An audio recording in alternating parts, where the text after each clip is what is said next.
What's going on, everyone? Welcome to the Season Gaming Bitcast Halloween special. I am your host, Mr. Ains 117, coming at you tonight. Fresh outfit, old armor. You know how it goes. Joined by my blank-faced friend, the D himself. He's still a 7 in my book, but I love him. What's happening?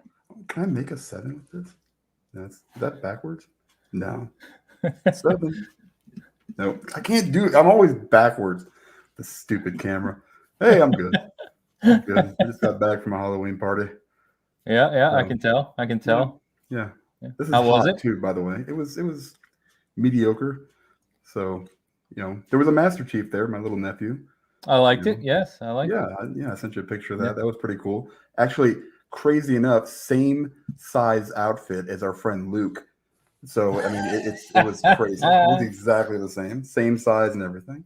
By the way, just for Luke, if you're going to be Master Chief, at least you got to have the suit, man. You can't be Master Chief without Mjolnir. Come on, what we doing? Like the $13 like Walmart special. It's great. But you know what? I respect it because it's he got the thing for his rifle in the back. Is that yes? He did do a sling. Were those official Halo Nerf guns? No. Oh yeah, they were the Halo Nerf guns. Yeah, he made the sling himself. Oh okay. Yeah. Gotcha. Yeah. I should have sent him this to walk around with the Griff ball. This is not many people have this. I'll tell you what, man. Yeah. We're Haloed out for tonight. I was actually I was going to dress up as something different, but seeing as it is Halo season, we went with Chief. Mm-hmm. Now, the dark side of Bitcast, the contrarian himself, who barely looks like he can see right now. Mr. Travis, what's happening, brother? It's me, Tyler. I like how your hand came up and it was like ghost white compared to everything else. I'm Tyler Ren. I'm Tylo Ren. Get out of here with that. Wishing you an adequate Halloween. Oh my god, inadequate. Oh my god. So what's going on, everyone? Chat, good to see you guys. What I can see of you, this is hot and hard to see through. If we sound a little weird, obviously there may be some echo, so apologies if you're listening to this later. But thank you guys who are in the chat tonight. So we're going to have fun with this one. We're going to talk about what we're playing and a few things from the week. But overall, we're just going to have fun. We're going to talk about some Halloween stuff. We're going to have a segment dedicated to Dan that Travis is going to grill him on a few things. It should be a good time. Just a reminder, and certainly don't feel obligated, but any super chats tonight, we are going to donate to Extra Life. We don't typically do that with our super chats, but we're going to do that tonight too. So, guys, how's everyone doing tonight, man? I hope everyone's good. Looking forward to Halloween tomorrow. We thought we'd have a little fun with this one. Let's do it, man. Yeah, kind of. I'm trying to drink. I don't know how Chief stays hydrated. It doesn't work too well. So we'll see. We'll see. All right, I am quite warm under this mask. Yeah, I'm warm, and this is fogging up. Like Chief's technology, you would think they'd have better technology in 2559, but straight off the rails already. Tylo Ren is beginning to think this was a terrible idea. All right. Oh, guys, thank you already. Dan, why don't you hit these super chats real quick? Let me get to them. Bear with me. They're ready. I know you guys are crazy, man. Hassan with the $4.99 super chat. Thank you, sir. Where am I? Clown face emoji. I'm asking myself the same question. You know what? I need to go get this a little bit later because I have an alternate form, and I wonder if I could get people to guess what it is. All right, well, hold on. Let's get through these. Me and Travis will talk about something, then you can go get it. Gamer Graham with the $10 Canadian.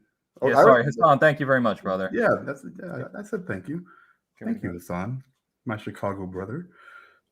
All right. No, now you're on Gamer Graham. All right. I'm on Gamer Graham. All right, Graham. All right, $10 Canadian. Happy Halloween and have a great show. Got to support the kids. Much love to you. Any segment dedicated to Chet? Yes. Sure. Yeah, we can. Yeah, we'll talk about that. Yeah, for sure. Yeah. The extent of this sword tonight. It's time. All right. Shit. Sorry. Sword's a little touchy. All right. We got another super chat from Mr. Tao. Let me get to him real quick. Yeah, Tao. $20 super chat. Thank you so much, man. Great costumes, guys. Ains and Travis, as the Halo lore guys, do the comics cover enough, or should I read the books as well? Ooh, You should good read the question. books, and the books Yeah, Tal, also thank you. answer. The books also answer questions like the one Mariano Pompa asked, which is how does Chief go to the bathroom?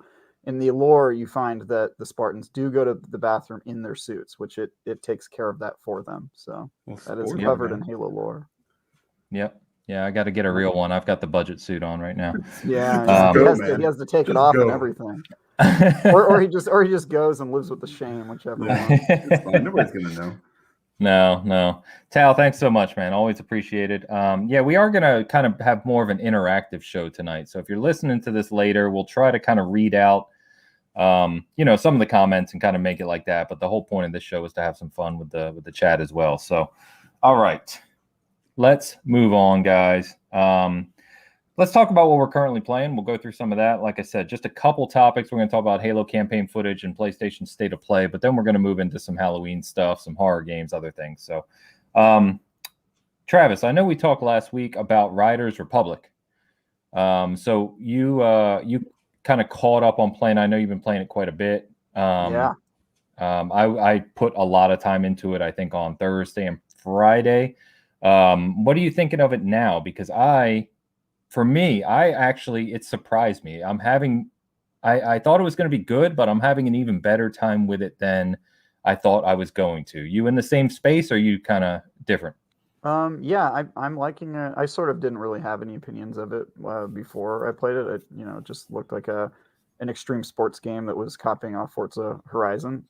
Yeah. And now after playing it, the one thing I will say that I'm like shocked by is exactly how much it copies Forza Horizon. Like it's kind of ridiculous, like right down to the UI. Like they do so much that Forza Horizon does. Yeah. But that said, Forza Horizon's awesome, and if you're going to model your game off of something, that's not a bad one to model it off of. So Yep.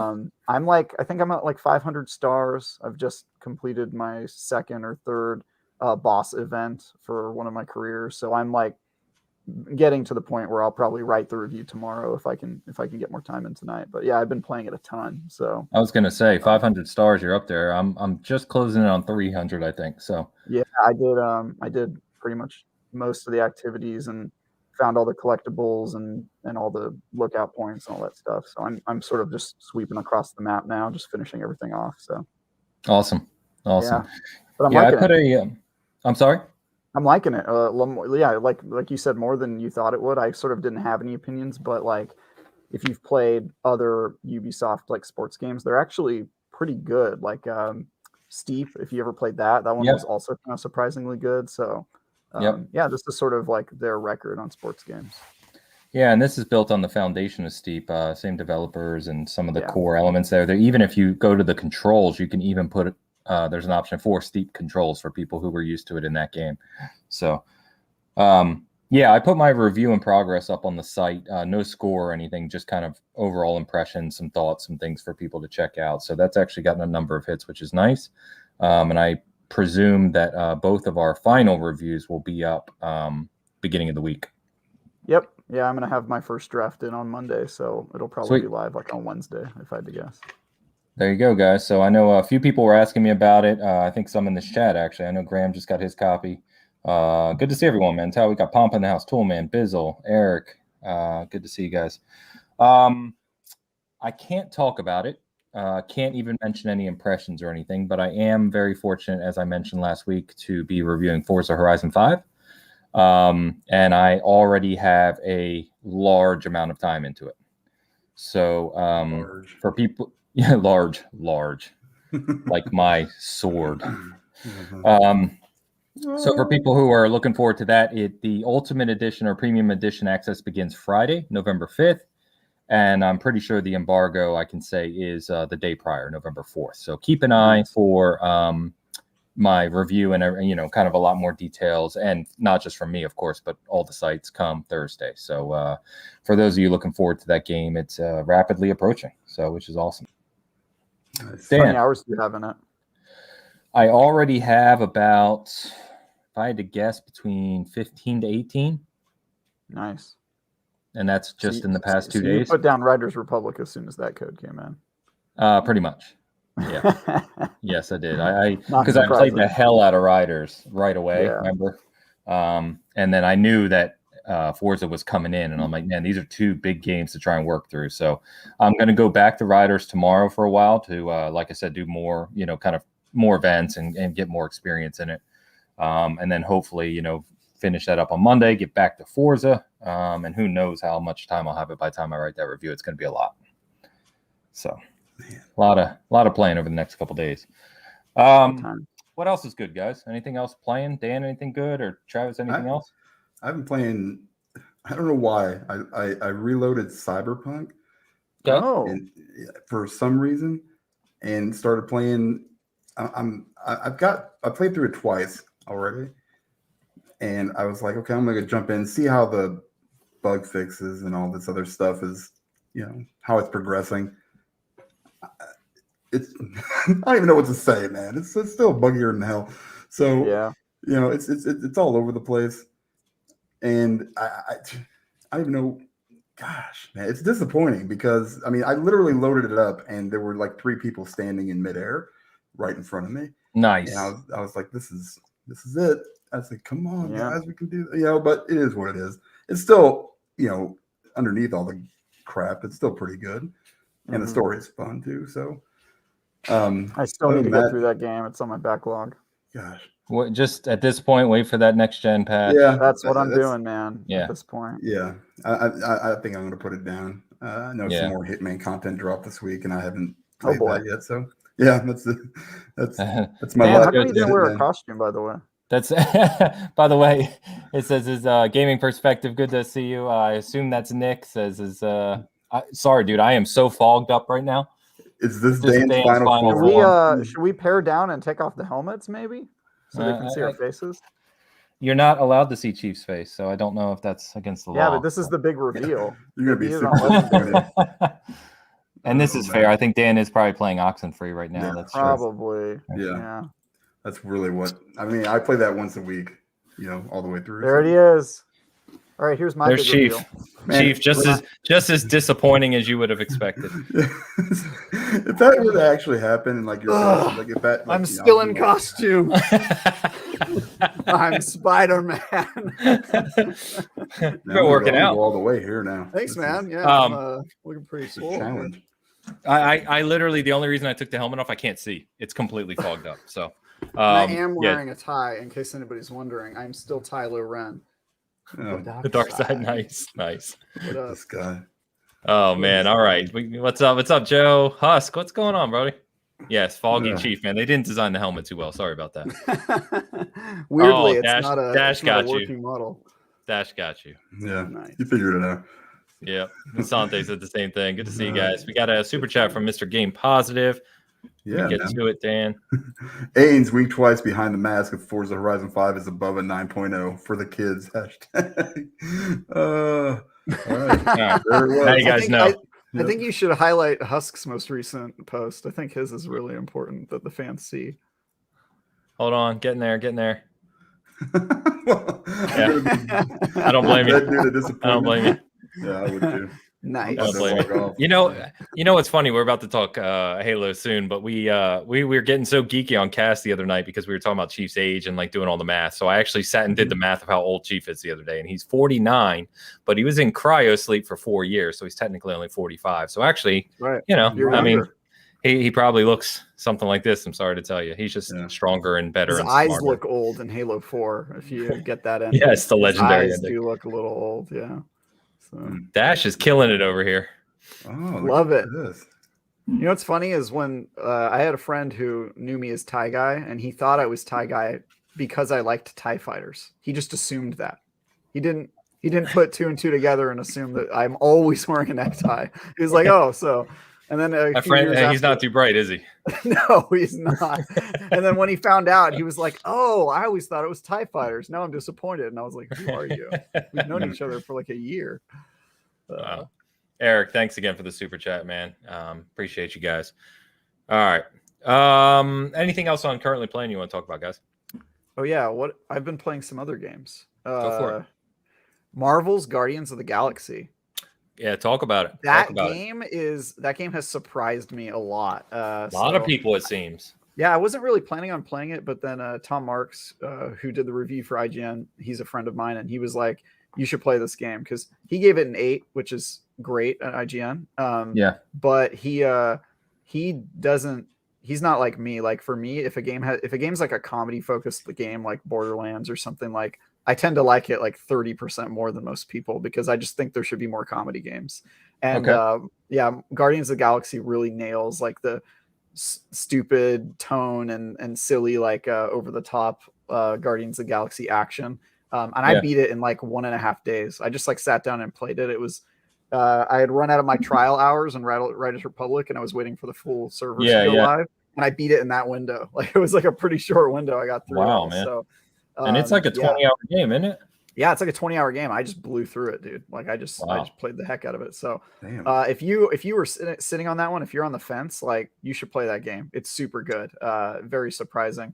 And then the other game I'm playing is this Game Pass game, Moonglow Bay. I don't know if anybody's heard about it, but it's got a very simplistic art style, and it's like a fishing game. That game has a ton of bugs, unfortunately. But aside from the ton of bugs, it's also kind of a surprisingly a very good addictive game. It's got like a kind of a collect 'em all Pokemon type thing where you're trying to get all the different fish, and it's got boss battles. It's kind of a surprising game too, the level of depth it has. But that one you might want to wait on just because the bugs are real. Like they're pretty brutal. Getting through it, you got to save the game a lot and be prepared to reload when funky stuff happens. So but other than that, also really enjoyed that game. Nice. So, playing a lot. Eric says Guardians of the Galaxy, excuse me, my game of the year at the moment, unless it falls off a cliff in the back half, which I don't think it does from what I've heard. Yeah, I honestly wouldn't be surprised if that game got some nominations, because it like blew me away. Maybe it's the fact that everyone's expectations were lower, but it's a very good game. I know that Luke Insipid Ghost, Xbox Expansion Pass, reviewed it for us. He gave it a 7, but he knew he was lower than others. So critically, it's getting between 7s and 9s, and I think its average is like in the low 80s, which obviously is a really solid score. So I would have given it an 8 or a 9 for sure. Yeah, I think Tom Marks, the IGN reviewer score, is pretty good. I might have even gone higher though. I'm not really sure, because that's the cool thing about when I'm not reviewing a game is I don't even think about it critically. I just play it and just kind of enjoy it. And Guardians of the Galaxy, like I was just able to enjoy that game. So it's awesome. Great. Sante says I'm literally playing it right now. It's unusually good. It's like James Gunn wrote it. It really is. The writing is top notch, and also something I really appreciate is it doesn't even try to be the movies. It uses the comic book canon, one of the comic book canons, and Peter Quill's father isn't the father he gets in the movie. The way his mom died isn't the same in the movie. It just sort of discards that and does its own thing, which I think is a strength. It's very good. Very good. It's awesome. Also, the music. It's got original music in it. Like there's a Star-Lord band in it, and they made like an album of Star-Lord songs, and it's actually pretty good. So it's a surprising game. Yeah, I think if I read correctly, it's partially because not only to add to the game, but they have a streamer mode, right? Because it has licensed music too. And so that way you don't get hit, with the licensing. Nick asked, no one playing Peppa Pig. Dan was playing it for us, Nick, but it's too hard. Yeah. Too hard. So he had to put it down. Yeah. I've never even heard of that game. It's a Souls-like, as Travis would describe it. Yeah. Interesting. Jeez. Interesting. And Dash is playing Peppa Pig right now, so that's cool. Nice, Dash. I hope you enjoy it, brother. You never heard of Peppa Pig? Never heard of it. Yeah. No, you don't have kids. It's just like a kid's cartoon, dude. We're just joking. Oh, okay. It's not a Souls. I thought it was. No. I know nothing about this game. No. Is it on Game Pass? No. It is. I swear to God, though, I think it's optimized for Series X and S, which I don't know what it means for that game, but All right. We got super chat from Mr. Mo in the house. What's going on, brother? Yeah, $10 super chat from Mo. Thank you, sir. Great costume, boys. Dan not dressed as a scalper is a missed opportunity. I thought about it. I don't just know how a scalper dresses. I also thought about just dressing as a 7, but this is a family costume, so we're all stick figures, and so I had to go with this. Plus, I'm cheap and lazy. Hashtag Chet's Tears. Oh yeah, hashtag Chet's Tears. We should get that trending. Beautiful. We should get that trending. That'd be great. By the way, I just realized, Dan, that you should have taken like every console box of the consoles you own and stack them behind you as if you were like a store. Make it look like you're in a warehouse of consoles you're ready to sell. Thank you so much, Mo. Appreciate it. Need that green screen back. All right. Obviously, this is going to be the topic I'm looking forward to. Let's talk quickly about Halo campaign footage. And I'm actually particularly interested in talking about this because this is the part of the game of Halo that Dan will like and play and hopefully enjoy. And so, Dan, you can actually join this conversation for once on Halo. It's a miracle. Which is nice. Yeah. So we got a, Sunday, whatever, last Sunday or whatever, as we were recording, they're like, hey, campaign footage tomorrow, whatever. Monday morning, 8 a.m., we get 6.5 minutes of campaign footage, which is a weird way to do it. But nowadays in the market, it kind of spreads itself. They don't have to really do much. So we saw a lot in this 6.5 minutes, and there's a lot of kind of ramifications for geeks, especially those like us who really kind of get into the lore and the characters here. So there's a couple aspects I want to touch on. First, let's start with the higher level stuff, which is just how it looked. Open world, gameplay, sandbox elements, what they showed of, kind of what you're going to be doing, the TAC map, the base, all that stuff. So, Dan, I'm actually going to start with you, man, because you're coming in really not being the Halo geek, right? Yeah. Like Travis and I are, and many of these guys are that are watching, but rather just looking forward to enjoying a good campaign. Right. Yeah, I mean that's all I want, really. I mean, yeah. So when you watch this, were you what did it do for you? Were you excited, disappointed? I mean, did you like it? What'd you think? Yeah, I mean, I thought it was really good look. I mean, it looked good. I mean, I thought it looked great. I mean, I was when he jumped out of that thing and then took out somebody. That's a Banshee. A Banshee. Yeah, I know what the Banshee is. And then grappled onto the other Banshee. Yep. And it was amazing. I mean, that's the kind of stuff that I want to see in the in this game. And I'm curious on, like, is this going to be kind of Far Cry-ish, where it's or is it going to be like you said? Like, it looks like maybe like a hub world, like God of War style, or maybe a mix of that and like a Ubisoft kind of feel, which I would be totally fine with. I'm 100% behind that. Where you have to take over, bases, or there's, something over here that you have to do, just tons of stuff. Maybe, in a smaller scale, because we don't need Valhalla again at all. Yeah. But everything looked have to worry amazing. about that with the Halo campaign. No, I don't think so either. No. So I have to imagine they're going to avoid those mistakes. I would think so. Yeah. So I mean, it looks really good. I hope it's. I mean, I'm not into the deep lore and stuff, but I wanted it to kind of wrap up. It sounds like you told me that it was like the what is it called, the spiritual reboot. Yeah. Well, it's finishing up what? Oh, you're talking about the Reclaimer saga. The Reclaimer saga. I couldn't remember what the name was. Yeah. Yeah. So I mean, eventually it's going to have like a bunch of different campaigns, apparently. Yeah. So Yeah. while we got there. Yeah, I think they haven't said, right, but we know it's going to have more campaigns, but I think that this core story, this campaign is wrapping up the Reclaimer saga, which is really based around Chief and Cortana, which I think is why they literally opened this presentation saying Halo's always been about Chief and Cortana, Master Chief and Cortana, because as you watch the trailer and you see Cortana that was at the end of Halo 5. And they start to talk about the weapon, right? The new AI, the pilot, these other characters. I think that this story is going to wrap up Cortana's place in the universe. That's my thought. I'd like some kind of closure. I don't think that. Yeah. Okay. Yeah. I mean, that's the great thing is, and we're going to touch on it, so we'll get there in a minute. But the whole point is that realistically, there are a load of stories, threads, and characters they have to deal with in this game. And it's going to be really interesting what they do. Yeah. So anyway, Dan, I'm excited, man. That's really I mean, I haven't been this excited for a Halo game ever. So, I mean, usually it just comes out. I'm like, oh, Halo is here again. And then I play the campaign, and then I play like 2 games of multiplayer. And I'm like, yeah, I still don't play this. And that's usually it. So I'm excited for this. I'm excited, at the potential that it has for expansion after whatever it is they put out, initially. Yeah. So we'll see. I'd love to see, and I keep coming back to Ubisoft, but with like Assassin's Creed Odyssey, they did a really good job with those next 3 DLCs.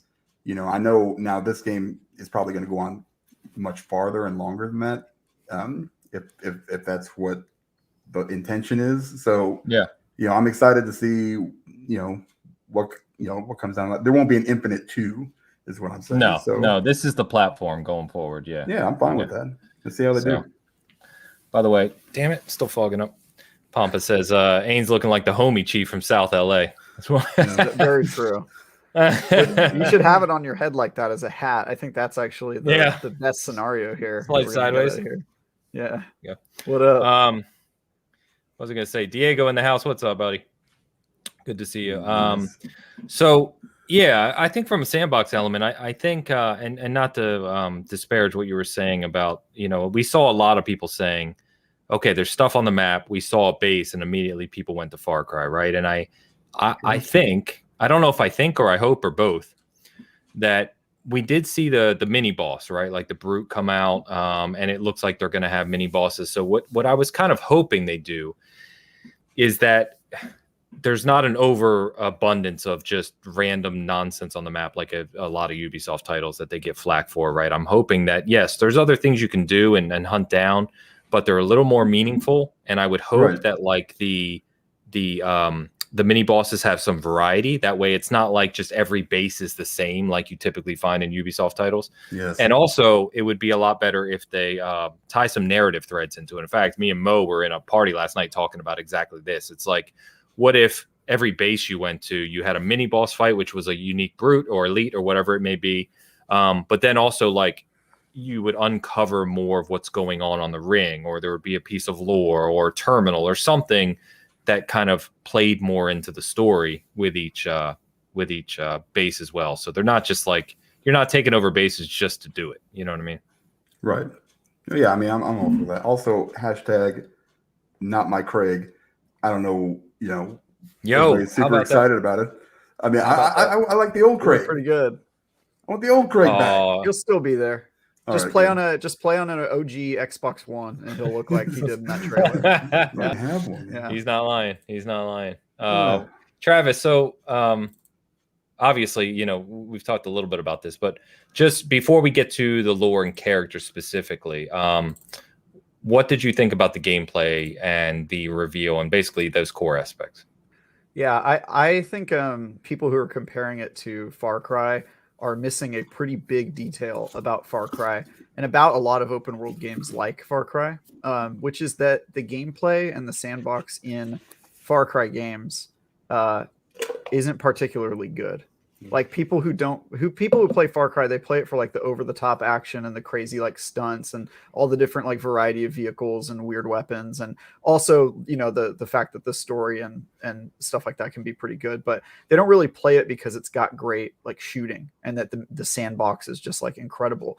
And so for me, like the fact that Halo is going to do an open world game where you can sort of freely explore and do things, like the main advantage of that for Halo is that they have Halo sandbox. Like gunplay in Halo feels great, and like taking down a base in a Halo game isn't going to feel like taking down a base in a Far Cry game or even an Assassin's Creed game or any of those sort of open world things. I think it's very different when you put the type of sandbox and gunplay that Halo is in that sort of game. And I even since last year when everybody focused on the graphics last year during that original campaign, but even then I was just like, this seems amazing. Like this seems like where Halo should be, because for the past many Halo games, the campaigns have gotten more and more linear. I think Halo 4 is like the epitome of that, where it's literally just going down hallways. That like every level in that game is like you're going down a hallway. You don't really have any choice of where to go. You just kill things and you go to the next. Not disparaging Halo 4 on my clock, are you? Halo 4 has a great story, but its campaign, I think, is weaker in terms of like what you actually do in the campaign. Like, so then you like the campaign of not story, but campaign gameplay of Halo 5 more. Yes, definitely. Yeah. I think Halo 4 has the best story, but what you're actually doing in the campaign, it's very linear. There's not a whole lot of opportunities for you to use vehicles, or when you do, it's like that's just a vehicle section, right? Like the Warthog level or the tank level or whatever. Whereas in Halo 1, like if you go back to Combat Evolved, those games are massive. Those levels are massive, and there's different ways to approach it, and you can kind of explore freely. And I think they're trying to get back to that.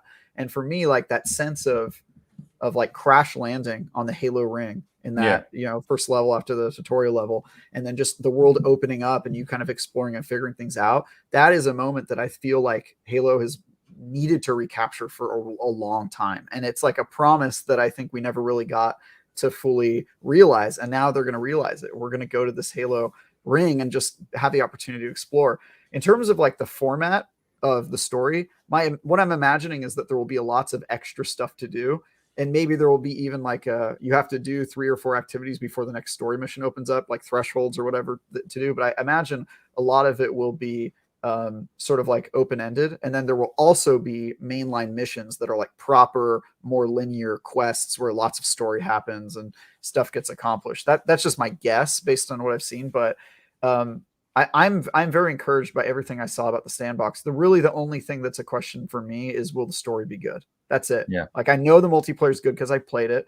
Looking at the concept of the single player and the sandbox that they have, I'm like 98% confident that the gameplay and the campaign is going to be awesome and the experience is going to be awesome. So it's really just a question of, will the story land? And I just don't know the answer to that question. I don't think we will until the game comes out, or if we read the leaks that 343 asked us not to read. That apparently gives away like the first 2 campaigns. Yes, I have not read. I'm not touching that. Yep, me neither. So yeah, but yeah, I'm very encouraged by everything I saw. And the fact that it looks beautiful this time is certainly a plus. But I really wasn't bothered by how it looked a year ago, to be honest with you, just because that's not why I play Halo, to be honest. Fair enough. Husk was just asking, on a scale of 1 to 10, how special is this special Halloween special meant to be? And I said maybe a 4. Maybe a 4. That's about accurate. Generous. Yeah. I mean, everybody's using straws to drink. Look at this garbage. Awkwardly. I can't even. Doesn't even reach. Like the straw ends right there. I don't know if that bottle was designed to be straw drank out of. It seems like he can't take his face off though. He's not allowed. Yeah, he's not allowed. That doesn't fog up. At least I'm dying in here. Yeah, there's gonna be. I see Dreadpool in the house. Take it off. We all saw the helmet. I don't think we can't do it. Now I'm playing with my ball. No, I agree with you. I think you're right. We've even heard directly from 343 that they're calling it a spiritual reboot because they want to get back to that sense of both mystery and kind of not experimentation, right? But just they want to kind of capitalize on the sandbox. And I think when you watch this gameplay, you had to kind of see between the lines or read between the lines. And a lot of people were like, I saw, not a lot of people, because it's overwhelmingly been positive for that campaign footage. But I saw some people kind of questioning, the design approach. And I'm like, just think for a second, read between the lines of, you've got this huge open world with Halo Sandbox. It's kind of like some of us, and I don't want to make this comparison directly, but it's like some of us who talk about why Halo Infinite doesn't need a battle royale. It doesn't have to have a battle royale, but why I think it could make a good battle royale. And you have all this crazy weaponry, and you have banshees and ghosts and warthogs and wasps, and just thinking about exploring that world and attacking these bases with these huge kind of different enemy types and weaponry. And I mean, just the possibilities there are endless. In fact, Mint Blitz, who is a very well-known Halo YouTuber and does some of those crazy videos of like, throw a grenade on a warthog, jump on it, and launch to the other side of the map while shooting a banshee out of midair. He does all those crazy things. He just posted the other day and basically said the stuff I'm going to be able to do in this game is going to be out of, I forget the exact quote, but basically, out of his mind. Yeah, it's going to be insane. So it's, when you combine that with the possibilities for the storytelling, I'm completely with you, Travis, in that the only question mark I think all of us have, and I think Halo 5 compounds that question mark, is it going to tell a good story? Now, we know that 343 can tell a good story because I think, as we all agree, Halo 4 had a fantastic story.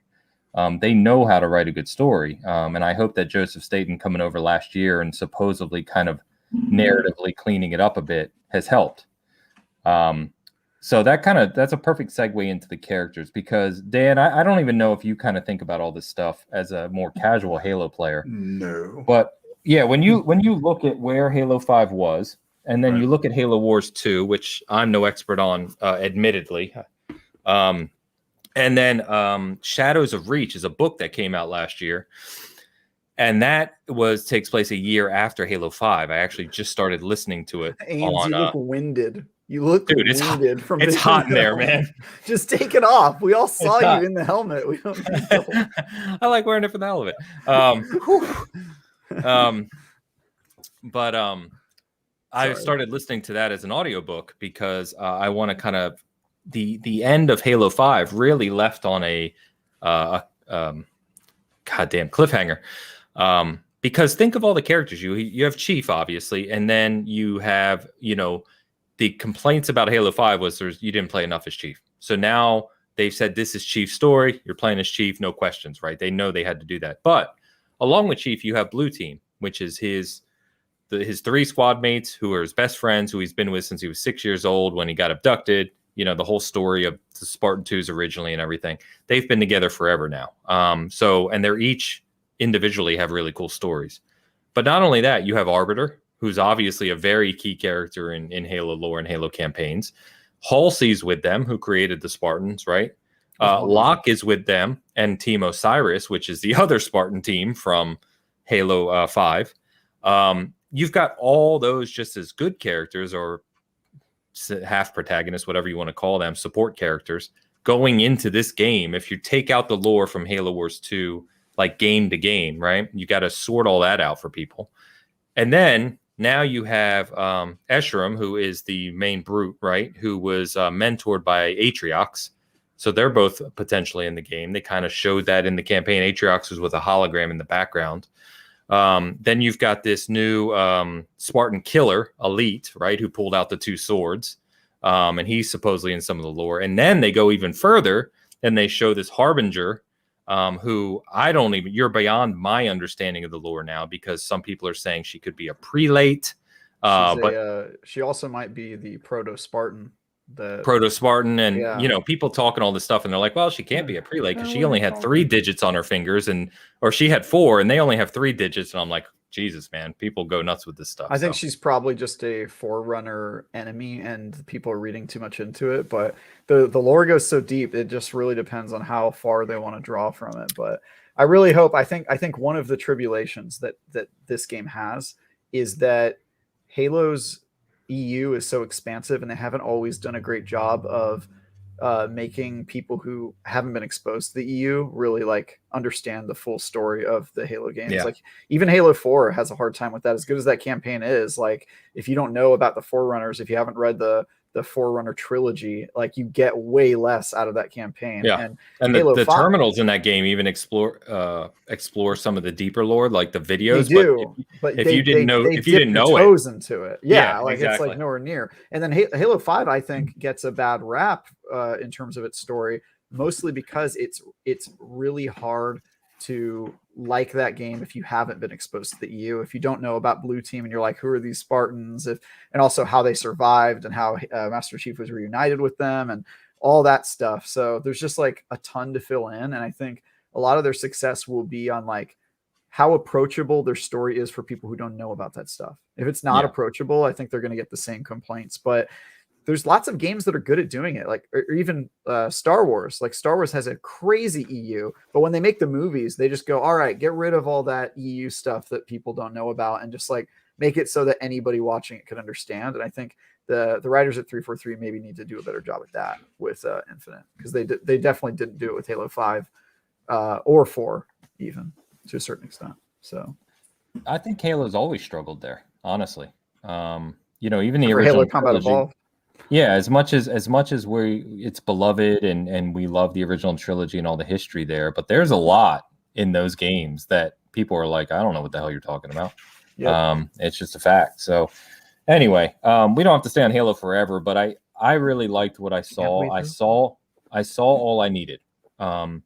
Meaning, Halo's that game, especially this game, Infinite, that any Halo fan really wants to experience for themselves. And this show, honestly, in a little bit of a way, I'd say it almost showed too much.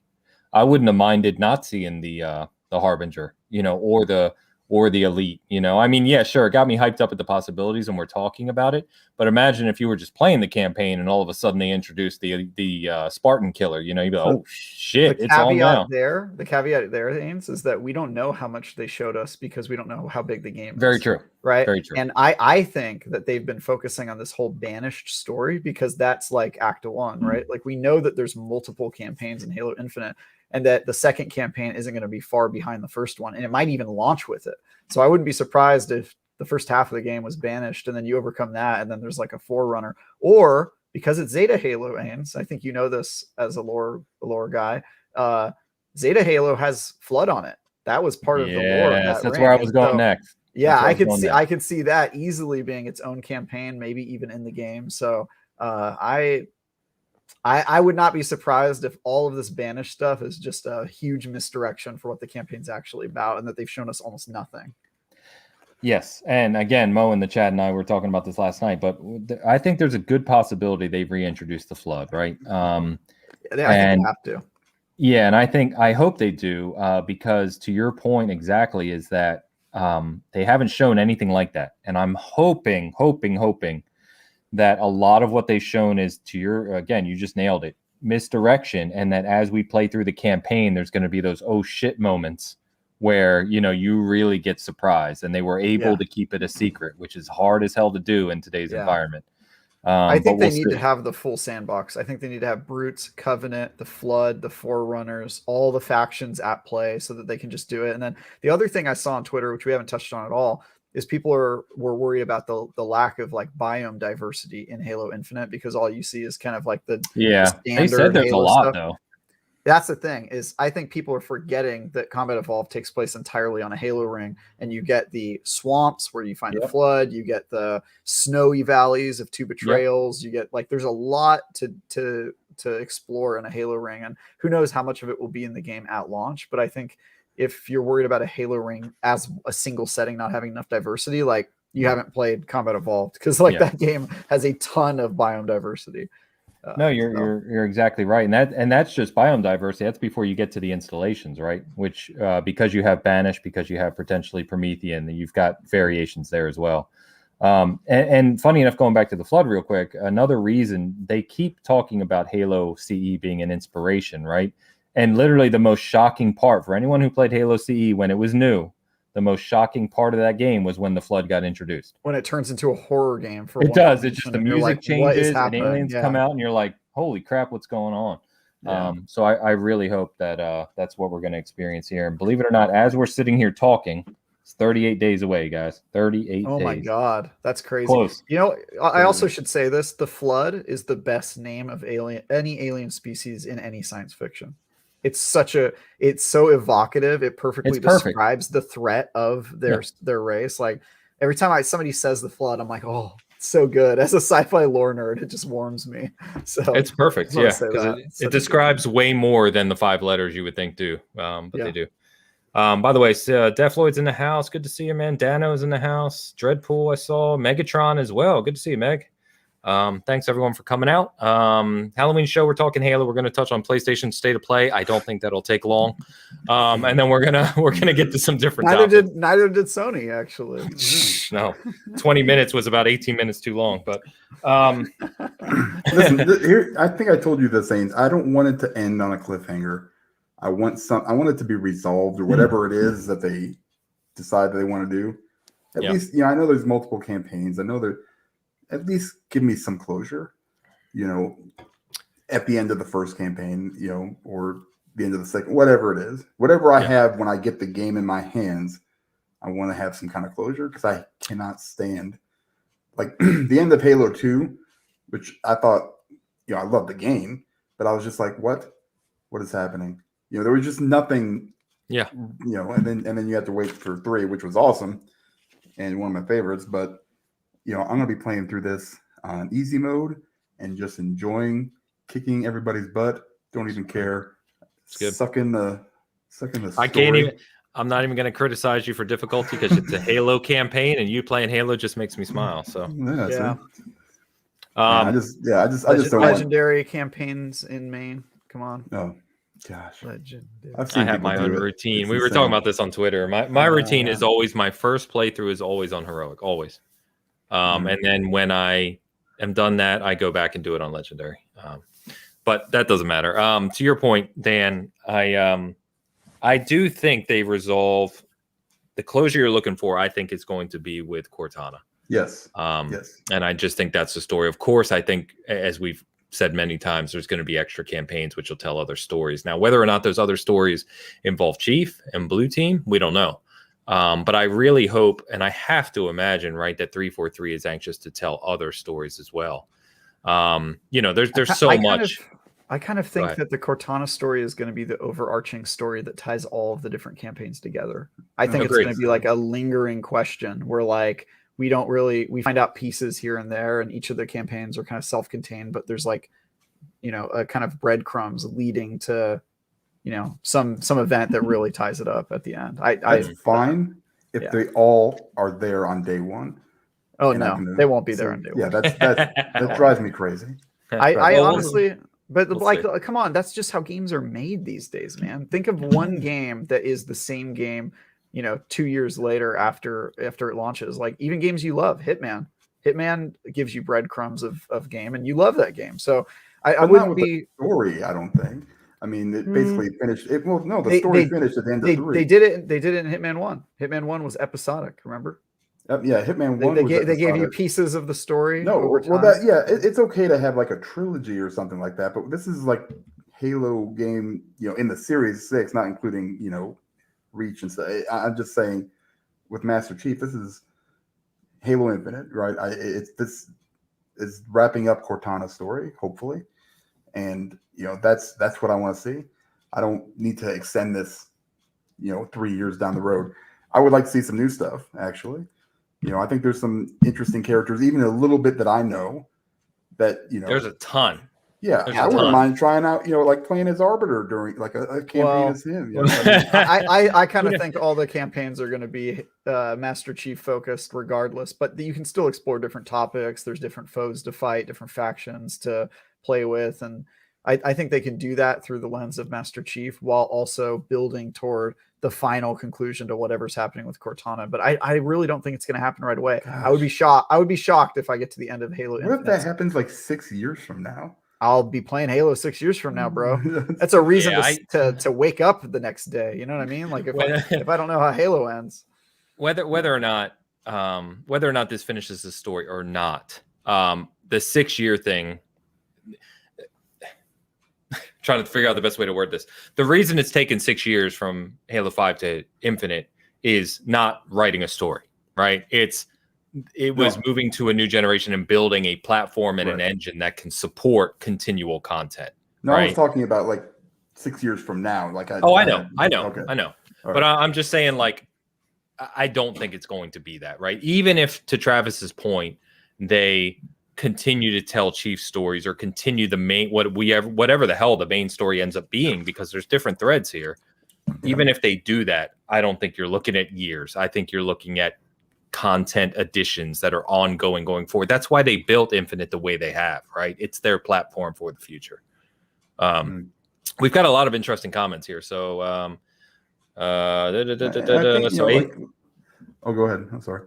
No, you're fine. I was going to say, how is Cortana toast or will Chief save her? That's the question. Well, that's one of many questions, right? And then, someone comes back. I think it was, bear with me. I'm sorry. Dano says if Chief saves her, that kind of ruins Halo 4's ending, which you can argue to a degree. I don't think so. Then you've got Elu. What's up? Elu says, I don't think 343 is anxious to tell new stories right now. With future DLC, perhaps, but they don't want to go too far off on a tangent, as they know they heard the backlash from Halo 5, which that's the other question is, we know there's a lot of campaign backlash from Halo 5. I think we all agree from a gameplay perspective, it was fantastic. But I think they have to, obviously being Chief was core. And then you have to tell a meaningful story that's partially to Dan's point, which is you have to have something that feels complete. I think that's I agree with you, Travis. I think they'll continue to tell stories, even if they continue to tell stories in the same kind of universe, or not universe, that's a bad word, but same vein or threads that are in the main campaign, but there's got to be some form of closure in this campaign, some form, whatever that looks like. That goes to Travis's point about people like me that are, the casual Halo player that enjoy playing that, the games for the campaigns. I'm the Call of Duty guy that played the campaigns for Call of Duty. It's you kind of have to appease both audiences. You have to, make sure that the hardcore, that's the challenge. It's a huge challenge. I mean, especially with as deep as, literally like 10 minutes ago, I just sat here with like my mouth open, even though it looks like it's closed. I'm just like, my God, these guys are humongous nerds. And it's all I could think about. I was like, this is insane. I have no idea what you're talking about half the time, but it's cool to see people get excited about it. Yeah. And I'm a surface level guy. So, I would like it to, appeal to me as well as, those guys like you guys. I think it probably will. I think you'll get a complete story with Halo Infinite's first or second campaigns, however many campaigns it ends up shipping with. I just think that they're setting this up for long term for a reason, not just for gameplay reasons, not for just for campaign delivery reasons, but also because I think they think it's a better medium for storytelling and for developing the EU and all that stuff. So I just think I think it probably won't be. You won't have all your questions answered because that's really just not how you build a game as a service, right? You don't answer all their questions with one campaign and then start over. Yeah, you answer one question and add 3 more. Yeah. Exactly. Well, I mean, you're seeing it with. I mean, I hate going back to Ubisoft, but I mean, Assassin's Creed. From here on out, Infinity or whatever they're calling it. Yeah. That's. I mean, it's basically the same thing. They're going to just continue to add and add and add. Yep. I'm just curious on how that's going to work, from a story perspective, because that's why I play video games mostly, is for the story and, and kind of immerse myself in that. The gameplay has always been secondary to me. So, depending, I mean, I'm talking like the bigger games and stuff. So as long as, it tells a decent story and, it's coherent, not Kojima-like, I guess, I just want to be able to go, you know what? They did a good job with that. It doesn't have to be the be all end all, but I'm, as excited as I am right now. I've never been this excited for a Halo campaign ever. Yeah. So, I mean, I think that says a lot. Love to see it. I broke out Cortana so we can just ask her, but if this slipped and broke right now, I'd cry on camera. So I'm going to put you weep beneath your helmet. Well, yeah, I think this has been a great Halloween, guys. Happy Halloween. Yeah, I know. I saw Mav. I was just going to shout out Mav in the house. What's up, Mav? Fellow Halo fanatic. Good seeing you. Mo's got a good question, but let me get to this ridiculous super chat from Pompa real quick. Mariano, man. $30. You don't have to do this, Pomp. Well, we appreciate it for the kids. It's for charity. It's for the kids. With the nice new addition of AIs in multiplayer and with the weapon in campaign. Do you guys? The weapon is a character. Yeah, the character. Yeah. Yeah. Do you guys think we will see more AIs in the campaign? Loving the costume, gents. Yeah, I think so. Because we're seeing more AIs in multiplayer. So yeah. I think yes. AIs in multiplayer, and I think I know someone in chat can correct me here, but what was the name of the AI in Halo 5 on the ship? Was it Roland? I know there's another AI. Halo 4. No idea. Halo 4. Was that 4? Okay. Yeah. He was the one that dressed like because they all take on different like historical periods they decide to dress after. Yeah. He was like a pilot or something like that. He looked like a pilot. Yeah, like a World War kind of two. Like World War I or World War II pilot or something like that. Yeah. Pompa, thank you very much, man. Really generous. Appreciate that. Yeah, guys, for anyone listening right now, all super chats tonight go to Extra Life. So that's just for this week. So thank you very much. Mo had a good question as well. Bear with me. He says, I'm also curious about the 6-month gap between Chief and the weapon. That previous trailer, when she asked him, did you hit your head, ties in with the new trailer when she says it's been 6 months. Yep. So, there is this, as I understand it anyway, there is this time gap between Halo Wars 2 ending, right? And Infinite, where Shadows of Reach is a year after Halo 5 and then Halo Wars 2. So there's all these different kind of segments. And there's a lot that happens in that time. So we need to find out basically why Chief was floating in space by himself, because from a game perspective, anyway, for people like Dan who are just playing the games, when Halo 5 ends, him and Blue Team and Arbiter and Locke and Halsey are all together. Yep. So why leading into Infinite now is Chief alone in space with a new AI and with a pilot who rescued him, apparently, from what we've seen. Well, he's not with the new AI when they find him. He's no, alone. he has to go get it. But you know what I mean? Like, he was apparently rescued. That's the weapon. The weapon is the AI, but they find it sounds like you'll find the weapon early in the campaign. Yeah. Right, when he says that's why in this new the trailer he says, "I've got to go get a weapon," and the pilot says, "How many weapons do you need?" Yeah, it's kind of a play on. I was like, man, I hope I'm not missing something. Oh, and as Mavs just said, this is supposedly 6 months after the UNSC gets destroyed, right? The UNSC has lost the war to the Banished. So I mean, guys, I didn't expect to talk about Halo this much. Don't get me wrong, I love it. But we need to have another roundtable. Yeah, no, but I think this is just showing there's an awful lot to tell here. And if you think, it's easy to sit back like we all do and look at something like Halo 5 and say, they didn't tell the story I wanted, or it wasn't very good, or whatever your opinion is. Could you imagine at this point, think of Halo lore, think of all these stories, all these characters, everything. Could you imagine being the person responsible from a game design perspective, not writing a book, right? But making all of this work in a gameplay perspective? Like, I dream of it every day and every night when I go to sleep. So yes, I can imagine being that person. yeah, you can imagine being the person, but would it turn out the way you think? I don't know. Oh man, I don't know. I've committed my entire personality to having very strong opinions about this. But yeah, I know. I'm sure it's not just one person either. It's probably a team that's working super hard to make it all work. But it is. To be the creative director on a Halo game would be a trip. Would be no doubt. So cool. No doubt. And this Pomp asked a question. I talked about this with some other friends as well. So I think Escharum, they've really built him up as the antagonist, right? And I think the trailer we saw this week was great. It was a classic Halo trailer, get you pumped to battle this guy, right?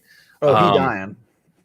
Yeah, I'm gonna step on his neck for sure. But do you think in the campaign, depending on all these elements we just talked about, assuming Blue Team is still together, right, and you reunite with them at some point, do you think they do something as drastic as having Escharum or Atriox kill off a member of Blue Team or someone important to Chief to basically, set that tone? Well, let me ask you this. I could see it. Like Blue Team in Halo 5, right? You're talking about the other Spartans with Master Chief. Okay, so just for me, like I don't remember them other than that, right? Okay, like it wasn't like they were never in a game previously, right? Yes. Like so for me, not being super deep in the lore, not important. Like if they killed one of them, I'd be like, oh, that sucks. But like Dan, so you're hurting my soul right now, baby. Yeah, people would care if Linda got. I would care. A lot of people don't have that frame of reference, right? I know. You're right. So, you're right. So it's just like the character isn't like if I played through a game like Mass Effect, and you build these relationships with these characters, and then one of them dies, you kind of feel it a little bit more because you've invested so much into it, and it was presented in a certain way. If you just played the games, which a lot of people have, they're kind of like, these are my good buddies, but not really. There wasn't a lot of interaction. Understood. You know what I mean? I could see. I could see somebody from Blue Team dying, but to be honest, I really don't think they need to. Like you usually kill off a character when you need emotional investment, and they already have like all of humanity losing a war and presumably like millions dying. Look, and Halo having the highest possible. You leave Blue Team alone. Yeah, but they have the highest possible stakes. I don't know if anybody needs to die, but you kill somebody off when you need to build the stakes, and I feel like the stakes are already there. But if they did need to kill somebody off, my vote is Dr. Halsey, because I feel like she got her full kind of redemption arc, and she's old, and she lost her arm in one of the other EU games as a service things. Remember that weekly thing in Halo 4? Where Spartan Ops? Yeah. Spartan Ops, yeah. So she's already had like multiple of her stories, and I feel like she probably is like ripe to die. But I don't think they need to kill her. I think they can have Blue Team be on like side quests. If they're gonna have side quests in this game, this open world game they're building, they can have Dr. Halsey show up for certain stuff. So I don't know if they need to kill anyone. See, that's intriguing. One, I agree with you. They could kill off Halsey. And for those who know Halo, she's mom. The Spartan 2s refer to her as mom. So Dan, real quick, just for anyone listening, because it occurred to me as we were talking that blue team means an awful lot to the Halo nerds, but like us, right? But to people who don't know blue team. So correct me if I'm wrong, Dan, but you don't know the actual history of blue team. No, nope. Okay. So I will say this because I just rewatched it this week. There is like a 90-minute kind of not anime, but cartoon, animated It's an anime movie they did called The Fall of Reach, which you can watch for free on YouTube if you want to.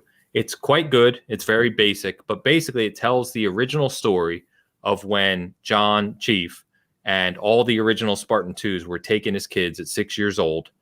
Their clones created, and they were turned into Spartans. And basically what happens, Dan, is John, Master Chief, right?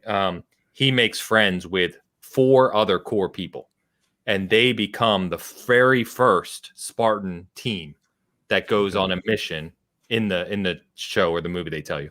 One of them, Samuel, actually gets killed at 12 years old. But the other 4, Linda, Kelly, and Fred, with John, who were blue team in Halo 5, right? They have been together since they were 6 years old. And they were the original first Spartan 2 team. So they're John's family. He never had family, right? So they're a family, and they mean everything to the core of Halo. So okay. Well, I mean, that makes sense. But for me, playing through Halo was always it was so focused on Chief. It was just of course, the guy. Except Halo 2. I mean, a little bit, but people love it now. They didn't as much when it launched. I think they will love 5 later. I really do. But yeah, it's just and then you throw in, these 3 guys that maybe, a lot of people don't know about, and it's just that's 2 women and a guy. Stop being sexist, please. Thank you. I call everybody guys. I know, me too. I'm giving you shit. It's guys. It's whatever. But it's just I didn't know them. I was just and I know. To your point, it's just it's. I didn't have anything really invested in them, so it was just kind of oh, hey, there's these other people. So what are you gonna do? Yeah. Let's get this ridiculous super chat from Bizzle. Oh, Bizzle, amazing! Gosh, man, man. Thank you so much. $50 super chat. Happy Halloween. It's nice to be able to catch a live show, and great to talk to you all again. Yeah, man, we missed you. For the kids. Yeah, thank you so much, brother. Thank you, man. That's awesome. Bizzle. Yeah, you're always super generous with us at SG Bizzle, and you know how much we appreciate it. So thank you very much. Yes. I will. You guys have been generous tonight. I'll make sure I donated. I got the Twitch payout for my streaming. That always goes to Extra Life. I donated that last week from Season Gaming community. I always put it from the Season Gaming community when I do that. So I did that 2 weeks ago, and everything from this show will go to that. I'll make sure to call it out when I do. So thank you guys very much. And I would like to announce that Ains will be matching all donations. I did that last year. I did that last year. Yeah. Look at you, so generous. It was, well, it cost me a lot of money. How much did it cost you? I did it on a stream last year in December. I was like, I'll match all donations, and I think it cost me like $180 in one night. You had to sell your high-end Spartan outfit, and now you have this yes, this one that fogs up.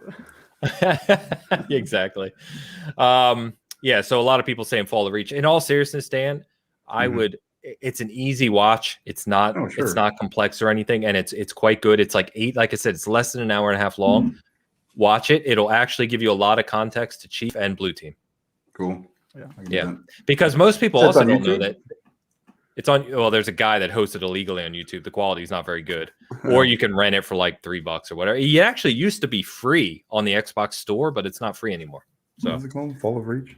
Just Fall of Reach. Yeah. Probably streaming it on one of the 18 freaking services that I have. Yeah, probably. So I recommend that to anyone, but most people also don't know, and not to continue on this really, but Chief's not even the leader of Blue Team. Fred is the leader. He's the highest ranking member of Blue Team, but they always follow Chief because he was kind of the alpha and omega, and he always kind of wins. So anyway, all right, man. Jesus, that was a lot of Halo chatter, but I like it. Really was good. We're like halfway through the show, and we just talked about Halo. Halloween special. Halloween special. That's what we should have called it. How did I not think of that? Yeah, that was terrible, man. Terrible. All right, guys, we're going to touch on PlayStation State of Play. This won't take long. And then we're going to get to some fun stuff, some horror games. We're going to, Travis has some stuff he wants to mess with Dan about, so it should be a good time. PlayStation State of Play, guys. So here's the funniest thing about this. And there's a friend of mine who is really PlayStation kind of heavy nowadays. He texts me after the show and he goes, I can't think of a worse 20 minutes I've spent recently in my life than watching that State of Play. That's a bit of an exaggeration. I'm just telling you what he said. It's not word for word, but it's close. That's hilarious. I actually was playing Riders and forgot it started. So I went back and watched it. And then I felt like, again, I want to be very clear that I think PlayStation, Xbox, whoever, right? Highlighting small games from small studios, developers, very good thing. I love when they do that. And there's not necessarily anything negative about these games per se. I think the problem here is that when PlayStation announces a State of Play, even if they say it's 20 minutes, PS4, PS5 games, they said it was third party partners, the expectation is higher. Right or wrong, it's higher. And I think, in my opinion, I don't know what you guys think or chat thinks, but I think that they need to have some separation between the State of Play we got, like, what was it, 2-3 months ago, where, a lot of good games and future stuff announced, right? Versus a State of Play like this. Like, Nintendo Direct does Nintendo Direct, and then they do, like, Direct Indies, right? And that's going to be small games. And I just think them saying calling everything State of Play sets the wrong tone. Because I think if they would have announced ahead of time and said, hey, going to give you a look at 8 indie games coming, going to do a quick video with some previews. You can find out more on the blog post if you want to. Just kind of make it known that this is going to be a simple thing. You don't run into this problem. But I think people who got maybe, partially their own fault, but got hyped up to watch this and then watched it, they were like, what in the hell is this? Yes. There's multiple of the videos, and I said this on cast, multiple of the videos on PlayStation's channel have more dislikes than likes. Damn. Like, they really got hounded for it. So I don't know what you guys think, but it's just expectation setting. And how many times have we talked about Xbox setting the wrong expectation, and you going into an Xbox show and being like, Jesus, guys, what are they doing? And I feel this was PlayStation's misstep. Yeah, I didn't expect much anyway, so it actually didn't even exceed that. So I mean, it was my expectations were down here, and it was like, I didn't even watch it at first. It landed down there, perfect. Yeah, right down there. Anyway, so I forgot it was on, and that morning I was like, I got to watch the State of Play because it's a gaming thing. And then I got to the point I was like, I missed it, so I went over to seasongaming.com /plays. No, I got the recap. It's got all the videos there if you want to go check it out. Yeah, it's out there. And I just kind of looked through it, and I was like, none of this interests me, except for Bug Snacks. The big snacks. I think the big snacks. Yes. Those, actually, that nothing even rattled the cage, so to speak. It did not move. I will just say that. And it's stuff like this that, I mean, just I don't know who got anything out of it. I'm sure a couple people did. Star Ocean kind of looked cool. I mean, that's nice. And short of that, I got really nothing to say. So I said about Halo. Pretty much. Yeah, I mean, they didn't come out and say this is going to be a humongous thing. It's just, but I don't know how you somehow come underneath the gun. It's insane to me. So yeah, and it sounds stupid, but like I just said, I really do think they just need a different name for these types of shows. I mean, it seems so trivial, right? But Elu said the same. Preach it. Dano said the same. Oh, sorry, moving around here. But it's just transparency. And to Mo's point, and I said this, right? They did say it was a focus on third party for PS4 and PS5, but third party doesn't mean tiny or small dev. Third party can be huge games. Like, right. I think a lot of people wanted Final Fantasy 16, or they wanted to see, other kind of bigger things that are in the works. PlayStation has a lot of timed exclusives coming. Forspoken's another third party, Mm-hmm. They've got a couple others that I'm losing track of in my head right now. But I mean, it's just, those games are not what people wanted to see as a premier State of Play. Yeah, I just forgot about it. Elu, let's stop the slander, okay? It's Halloween. We're having a good time. It's a fun show. We don't need to talk complete nonsense. You know what I mean? It's just complete nonsense. What is wrong with Joe? What is Dan supposed to be? I'm a damn stick figure. I'm like the most basic costume you could probably do. This is what happens when you're 45, super lazy, and super cheap. This is exactly because we all had to do it. They should put that on your tombstone. That's fine. Yeah. I mean, I've got several things I would like to put on there. Like, I don't care. That's the best. Like, my bad. I think you mean I didn't care. No, I didn't care. Yeah. At that point, I didn't care, and I still don't. I'll be incapable of caring, but so see, we've already gone off track because State of Play was so boring that we can't find anything to talk about. We talked for like 45 minutes about Halo, all excited. We said State of Play, and the room's like, it's bad news, man. Travis, anything to add here, man?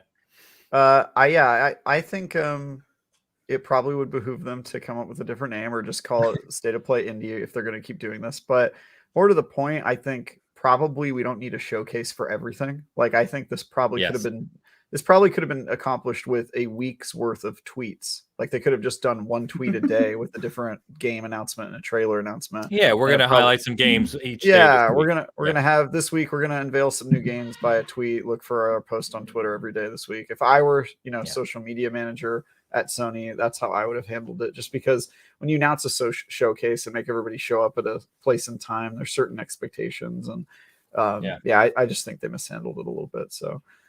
Not everything needs to be a showcase, everyone. And I'm talking to Xbox too. I don't think you need to do Gamescom every year if you don't have anything to show us. So, just my opinion. Yep. All right. Enough on State of Play because that's a boring topic. Let's let's move over to just some fun stuff and chat. Anyone who wants to honestly bring up anything kind of Halloween related, horror related questions for us. Things you'd like to see us talk about or hear us talk about, I should say. Just throw it in there, man. We're up for anything. So, is it time for Travis, my segment? Yes, you had an idea that you wanted to put Dan on the spot or on the grill, kind of. Yeah, so, no, it's more put us on the grill. So, my idea for the segment. I'm still here and listening. I'm just making more drinks because it's Halloween and I'm going to do that. Nice. Go get drunk, my friend. All right, so he can still hear us. So my idea for this segment is I call the segment Dan's Trick or Treats. And the idea is that Dan tells us a game. He says any game. And then Ains and I have to guess if he loves that game or hates that game.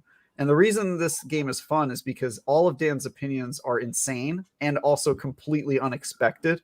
And so it adds some real mystery, like he'll just hate randomly, like some indie game that I would have never thought anybody hates, and then like Oxenfree. Like Oxenfree. No, but you know what? There's other games what you've said you hated them, and I'm like, what? Like, who hates that game? I didn't think anybody didn't hate them. And then there's other games that you love that I wouldn't have thought you loved, like Yakuza. So this game is called Dan's Trick or Treats. He's gonna tell us some games. Ains and I have to guess if he hates or loves the game. And then whoever correctly guesses more games will win the contest, and they will win Dan's Trick or Treats. That's my idea for this game. I like the idea. The only problem is, like Dan said when we joked about this before the show, is that Dan and I have talked a lot. So, but there's got to be some games you don't know that he hates or loves, right? You guys don't talk about every maybe a handful. But what I was going to say, just to add some flavor to this, is Dan will throw out a game. Now that the chat knows the rules, let them vote as well. Ooh, I like that. That's a good twist. So we can see if they can guess whether he loves or hates this game. Yes. And if you guys have a game, throw it out there too, because I had like 30 minutes to do this. So we're going to. I've got like maybe 4 games. You guys, the audience could also throw out games and we can see if we can guess it. But I think Ains, like, even if it just wanted to be me as the only person to guess, like. I'm in a unique position here because I didn't meet Dan until a couple months ago, and every time he opens his mouth about a game, I'm shocked about his opinion on it. And I'm shocked not just because he hates a lot of games, but he also likes games that I never would have expected he likes. Like if I just brought up, like that My Little Pony dress up game, and he's like, I love it. It wouldn't shock me at all because Dan's opinions just are so baffling to me sometimes. So yeah.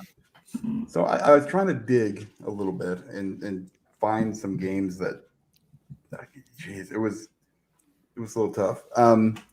So I will just throw this first one out there for you. Mist.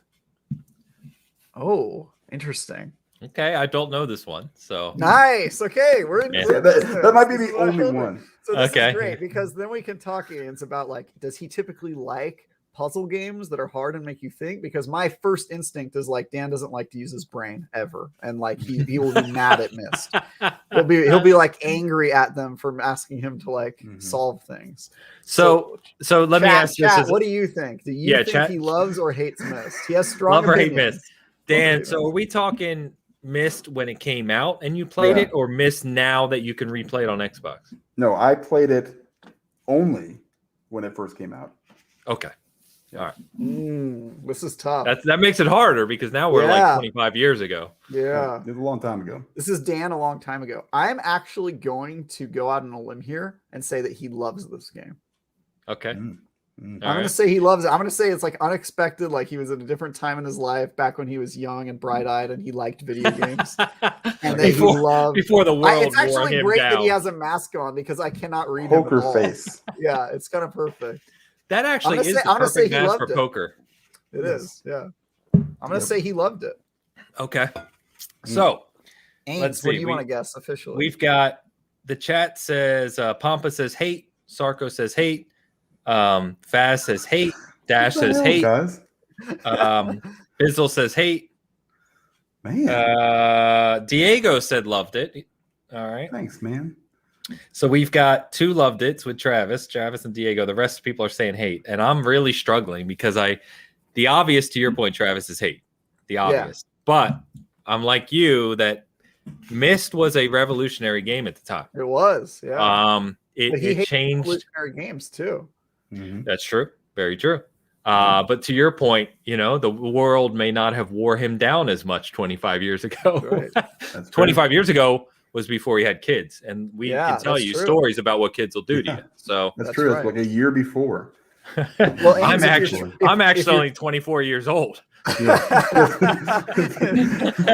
I'm 19. See, and I'm older than people think, but I don't have kids, and I look young because I play so many video games. Yeah. So if you're really on the fence, you should say hate. That way we can have some division between us. If he's right. That's fair, but I was going to go on the limb with you, so we'll see how strong this tree limb is. Okay, and I'm gonna go that you actually liked it when you first played it, which goes against our consensus from chat. Yeah, that's right. Yeah, you guys should have listened to chat. That was one of the worst games I've ever played. Oh my god, he hates it. Ever. I got bored. Let me tell you something.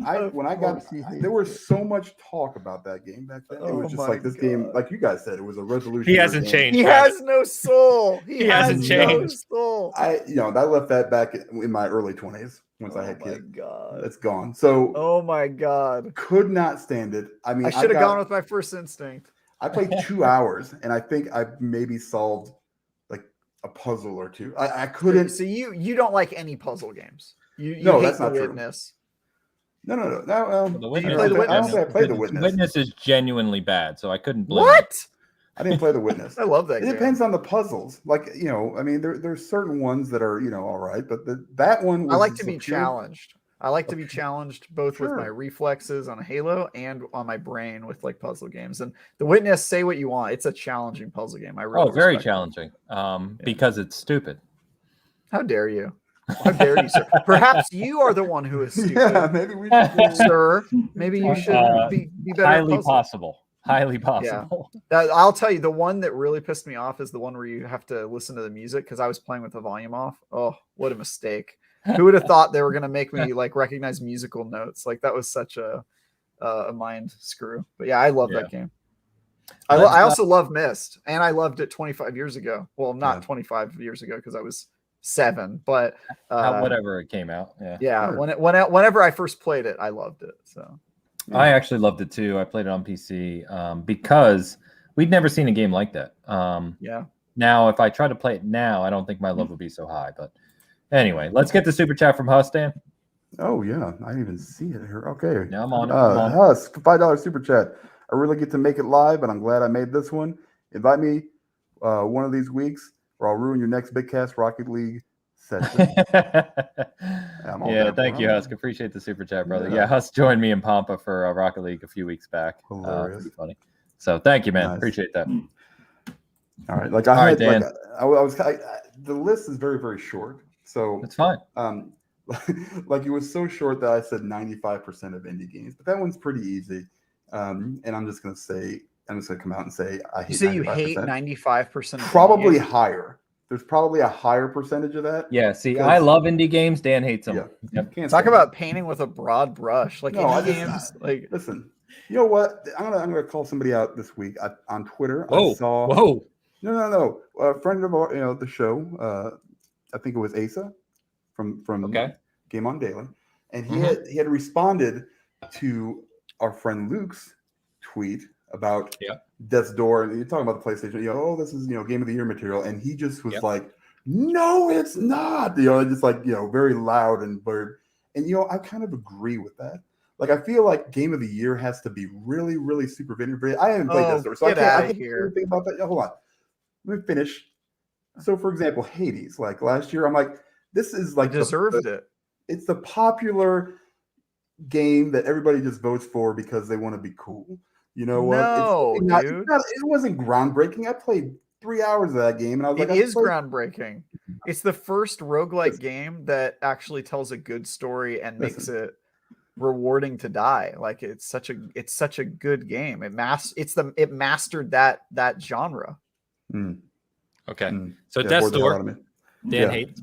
No, that one I hate. You know what? I'm gonna throw out one. Oh my god! I haven't played it. I haven't played that one. I can't say anything bad about it. Oh, I thought you were talking about Death's Door. What game were you talking about? No. Do you like I was saying that's why I say 95% of indie games. Like he kind of, he's just like, everybody kind of puts up these smaller games and this is an amazing game. Like there's some that are great. Last year my game of the year was The Pathless. Who would have guessed that? With Ghost of Tsushima, as much as I love that game. This is what I'm saying. You're an enigma. All right, let's do another one. Let's do another one. I want to hear. Let's throw Crimson Skies out there. That seems to be a very popular one that people want to be rebooted. Main one, right? And I think back to OG Xbox, right? Yeah. OG Xbox, yes. OG Xbox. One of the legendary OG Xbox games on Xbox Live.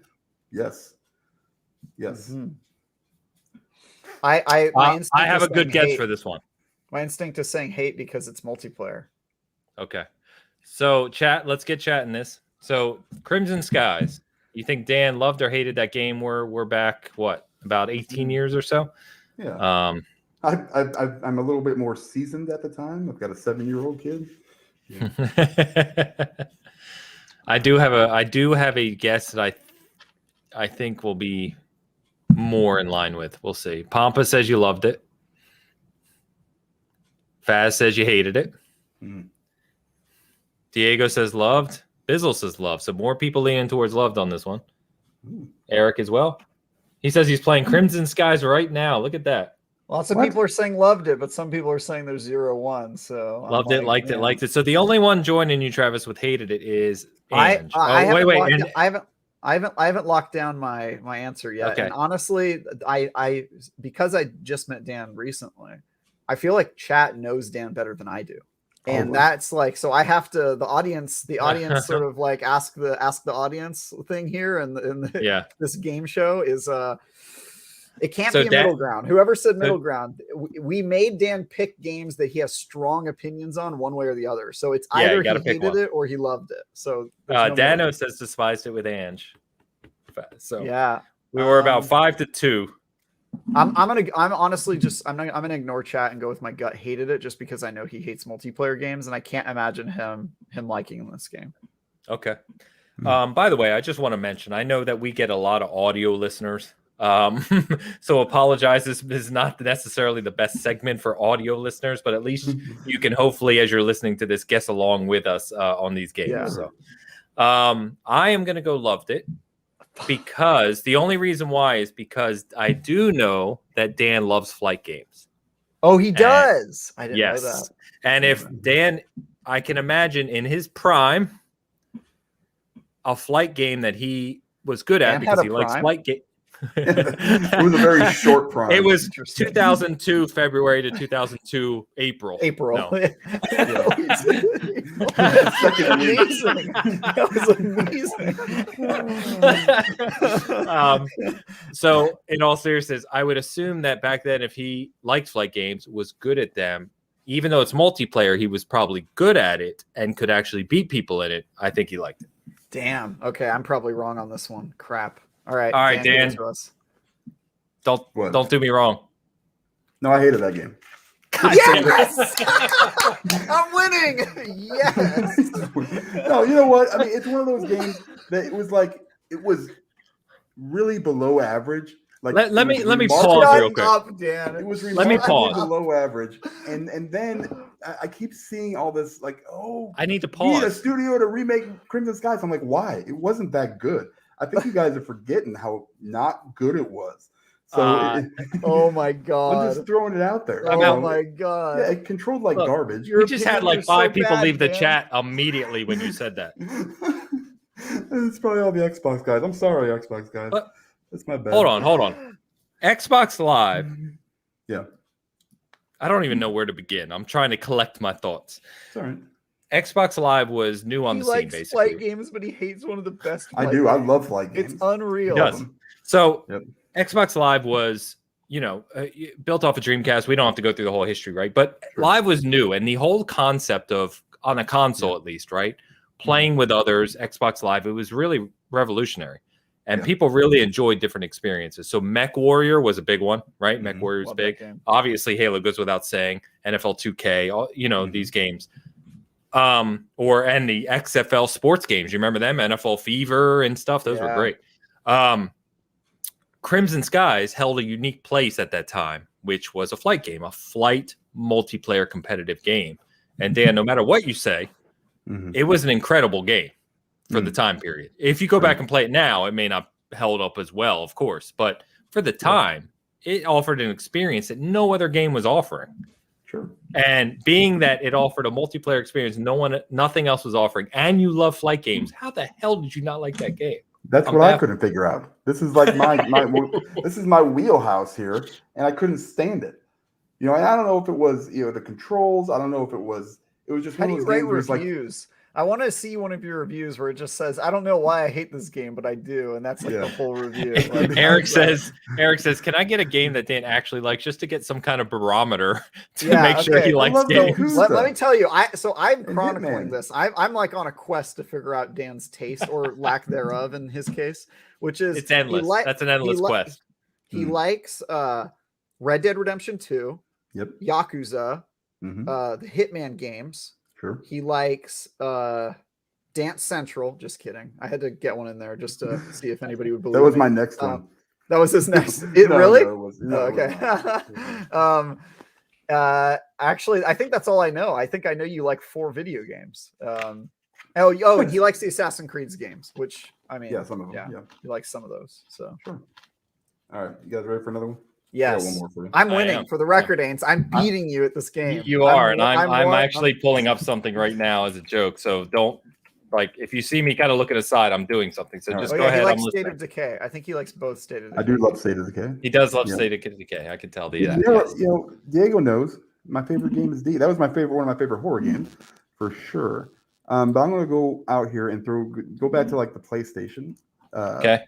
And with Armored Core. Okay. All right. Little FromSoft. I don't know this one either. You did good, Dan. I don't know. This is a great game. So, okay. Yeah. Armored Core. Okay. You've gone first. I'm refreshing myself with this game. I'm gonna look. It's a mech game. It's a mech game. Yeah, this is one strategy of the early FromSoft games, right? Yeah, it is. FromSoft. Which is the rumor that's the other IP that FromSoft is working on right now alongside Elden Ring, is they're bringing back Armored Core. That's the rumor. I had to pull this up just for fun real quick. So, everyone watching and listening knows that Travis joined the Bitcast a few months back. As he started this quest to understand Dan, the very first show, bright-eyed, this is him. He's ready. He's happy. He's fresh looking. He knows that this is going to be fun, right? Trying to figure this out. He's going on an adventure. That's Travis. Give it another month or two after the 4 months we've had. This is going to be Travis. This is him trying to figure out Dan. It's just he's going to be. He has no idea the journey that he's taking on here, and he's going to regret it deeply. Yeah, I mean, I'm going to come out and hit you with some stuff. I mean, you guys. I mean, I got one more after this, but I know Ains knows it, so I don't want to. Armored Core. I have an inkling again. My inkling last time was wrong, so it doesn't seem to matter. But I do have an inkling on this one. I'm going to go with Loved It. Okay. Yeah. All right. So, guys, I know it's a single-player game. From what I remember of it, it's got lots of like interesting objectives you can complete, which he tends to like those sorts of games. I think he loved this game. Okay, you're going Loved It. So we've got sorry, I'm trying to catch up to chat. We've got Dash says he can't do 3 hates in a row, so he's got to go with Loved It. Don't rely on that logic. Dan can't do 3 hates in a row. He just told me he hated all indie games. Like do not underestimate the depths of his pain. Like he can. The depths of Dan's hate are, I mean, endless. I have a lot of spite in my heart, and Dan puts me to shame. So yeah, that's true. Okay, Pampa and Dash are going Loved It. Travis is going Loved It. Faz says hates. So we've got a hates. He hates all other FromSoft games. I know that. That's true. Tal says FromSoft better bring back Armored Core, which is true. I know a lot of people that I talk to are really kind of wanting them to do that. Anyone else vote? Diego's got a Loved It in the house. So most people going Loved It on this one, Dan. Yeah. How about you, Ains? What is your inkling? My inkling. Yago in the house. Let me call out Yago. Good friend of the show. I'm late. Was looking forward to the show today. Sorry, I was beating the game of the year, Guardians of the Galaxy. We talked about that earlier, Yago. We talked about it. I loved that game, Yago. I'm gonna have to go buy that, I guess. You should play it. Actually, it's very good. I love Marvel. I'm surprised I haven't. Dan, I'm hearing nothing but good things about it. To echo Travis, it sounds like a game, Dan, that's right up your alley. I would check it out. I devoured it, man. Beat it in one sitting. It's so good.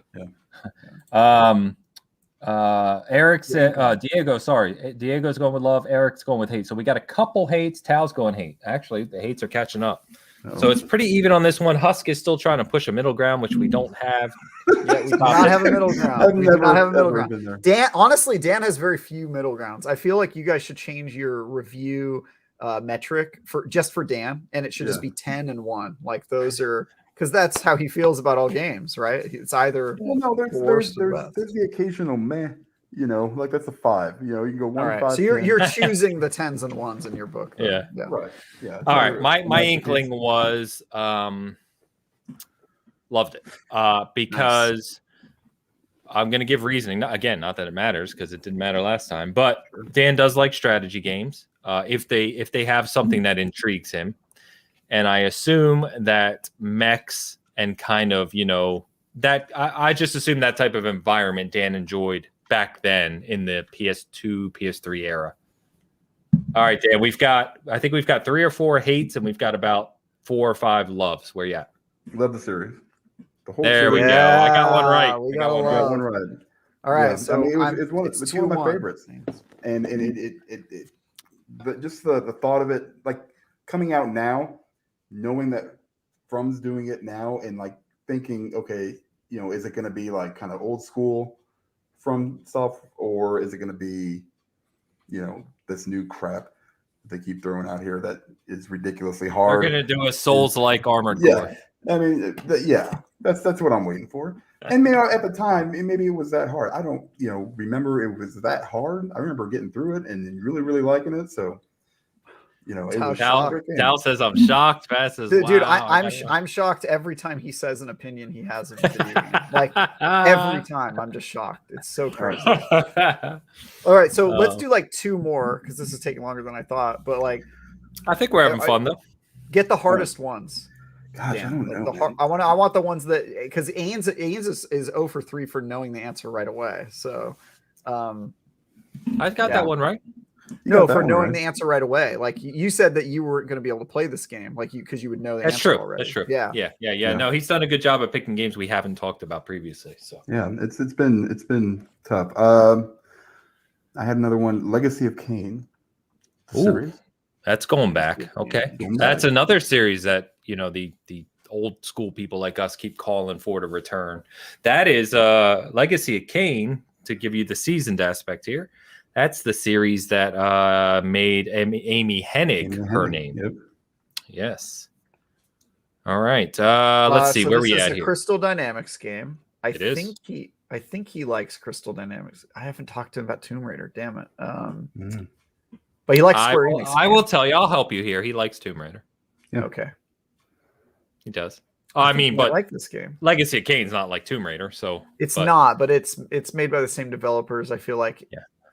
Yeah. So the chat is we've got Eric and Dash saying loved it. Yago, we're having just a goofy little segment here about Dan is calling out a game because we always joke that we can't make heads or tails of what Dan likes and hates. So Travis came up with the idea of Dan basically picking a game from his past and us guessing whether he loves or hates it. And so far, it's impossible. As you would expect, it's just you might as well. A coin at this point. Yeah, it's like rolling 100-sided die and picking one number. Yeah, right. It really is. Even though there's 50-50 odds, it's impossible to understand. So we're calling the segment Dan's Tricks or Treats, and Tricks or Treats. That's the whole. I like it. This was a good idea, Travis. Good idea. Thank you. So we've got loved it. We've got Ange going with hates again. Ange is just thinking you hate everything, which I appreciate. Ange, love it. And also, I mean, that honestly, that's a good strategy. You'll get 80% of them right if you just say hate all the time. True. It's basically like black. It's like betting black or red. Just bet black or red every time. Exactly, but with Dan, it's going to be black 80% of the time. Right. Yeah. And that's a double punt for you, by the way. Never mind. This one's tough. It's calling out Rihanna. It's sort of a cult classic. I think this game only won a couple million copies. So we've got a loved it. We've got a loved it. We've got a loved it. We've got fans saying fans. Jesus, I'm drinking over here. We've got Faz saying hate. Fans. I actually like that because I call her Ange. I call her Faz. We're just going with fans. It's easier. Fans. All right. So we need to stop saying middle ground. None of these are middle ground.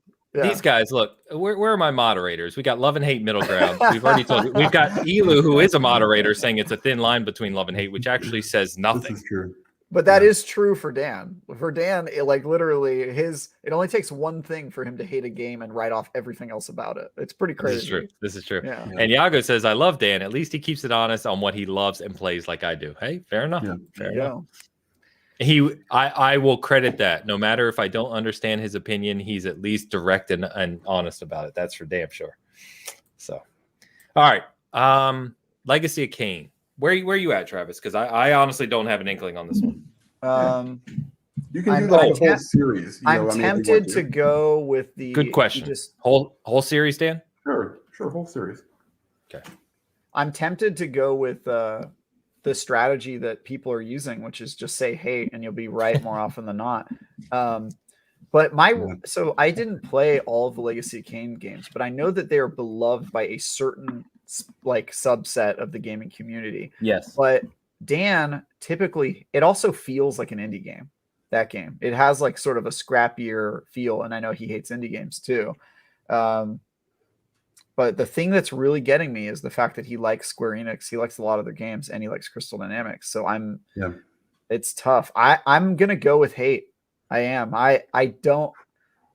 This is hard for me because I love all the games he's mentioned so far, and so for me, it's just it's just rough because I'm just assuming somebody else is gonna hate a game that I liked. But there's just part of me that's thinking about what you actually do in that game. And also the weird story. It's got people ripping things out of people's chest, and I'm going to go with hate. I have to go with my gut on this one. Final answer? Hate. Final answer. Husk actually picked a side. He said loves it. All right. Nice. So my inkling here is hate as well, but I'm going to gamble because I'm behind you by a point right now. He needs to make up some And points. so I don't think we have enough games if we agree on everything for me to catch up, obviously. Correct. So Yeah. the math seems to check out. I'm going to have to go with love, and Dan, just don't do me wrong. I mean, you should really, really rethink our friendship here. I am right now. I'm just like, what is happening here? I was Dan, worried that Ames would are know you everything. giving me good news? I cannot stand that game. Let me tell you the whole series. I played the first 2 hours of Legacy of Kain Soul Reaver, and I never played the rest of the series because I assumed it was just as bad. So that's where I'm at with those. I'm just like, nah, I'm good. Ains, you officially have run out of time to beat me. I've won the game. I know, you got me. We'll make the last one worth like 20 points. I don't even know what that means. Boy. But I'm just gonna throw this. Wow. So why do you hate that game? Why do you hate it? It felt very, very basic and just dumb. I mean, I just want to get. Sometimes you play a game, you're like, this is stupid, and that was one of them. So there's a lot of games like that. But I just like certain games, I'm gonna. You know what other game is stupid, Dan? Yakuza. No. And that game's amazing, but it's so amazing. Stupid.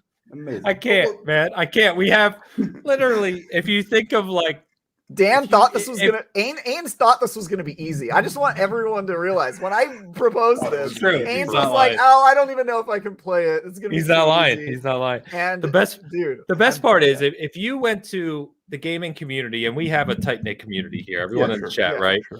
If you went to all of us and you made a list of 10 series, let's say 10, if you could just bring back to modern day.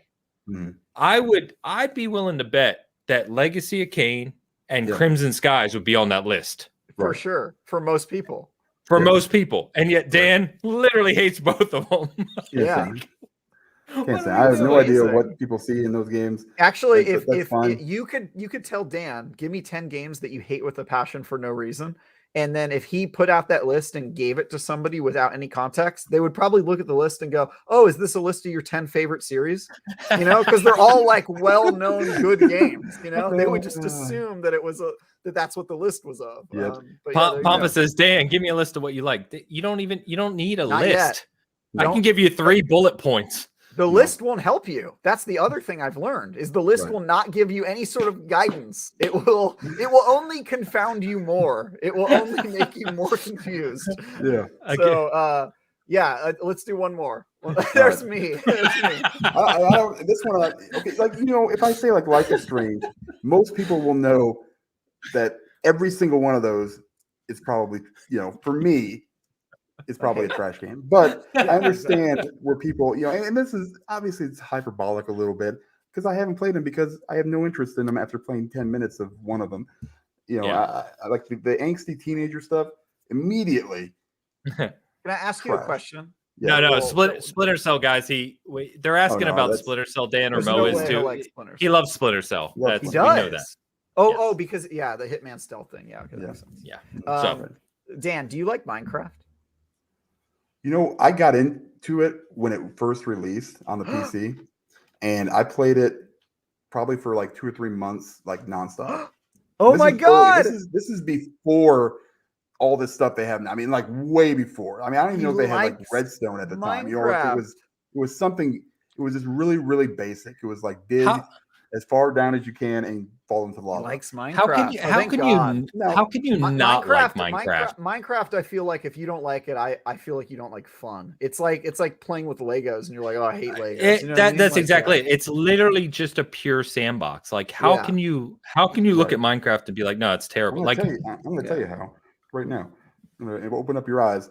The problem with games like that is that when it first came out, it was super original. It was super fun, and I really, really enjoyed it. And then they make it super complicated by continuing to add over and over and over. They've done this in several games. There's a creative mode. You don't have to. I understand. Creative mode, you can just do whatever you want. It sounds like he's just gotten soured on it, but that's okay. It just becomes overwhelming. As long as when he played it, he felt like that joy. Like I'm okay. Like that's fine. He became human again for an hour. He was human for an hour. Like why? I mean, I'm trying to remember that other game. It just seemed like it was like, oh, this is really good. Like No Man's Sky, right? when it first came out, it was kind of that was the opposite though. That game was bad. But they started adding stuff, and they got to a really sweet spot where it was like, okay, this is really good, and they've got a lot of good stuff in here, and then they came out with that new update maybe like 2 years ago, or whatever it was, and I was just like, what? I don't understand what's going on. This is one of those rare occasions where I completely agree with Dan. Yeah. No Man's Sky continues to add stuff to the point where it's not necessarily a bad thing because people love what they're adding, right? But they've made too much of the new additions required to enjoy the game. Right. Like I played No Man's Sky at launch for 80 hours. And wow, that's a lot of bad game. It had a lot of faults, whatever, but it was intriguing to me for whatever reason, right? I went back to play it last year when whatever the update was. And in the tutorial now, they force you have to build. And as soon as a game forces me to build, not for fun, but because you have to, I'm like, no, I'm out. It bores me to tears. Like, I didn't have to do that. Why do I have to do it now? Anyway, that's a whole different topic. There were some good improvements, but you oversaturate the world with just all this stuff. And again, you can do the free mode or whatever it is. But you know what?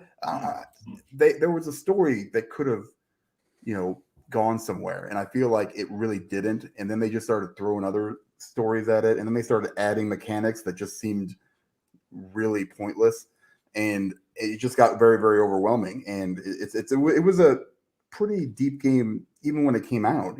Just about all the stuff you could do. But man, there was a point where I was just like, okay, this is too much. Too much. By the way, Yago says, "What is Dan supposed to be?" I'm Stick Dan. He's a stick figure. He's a Stick Dan. He's Stick Dan. Yep. Stick Dan. Dan the Stick Rodriguez. All right.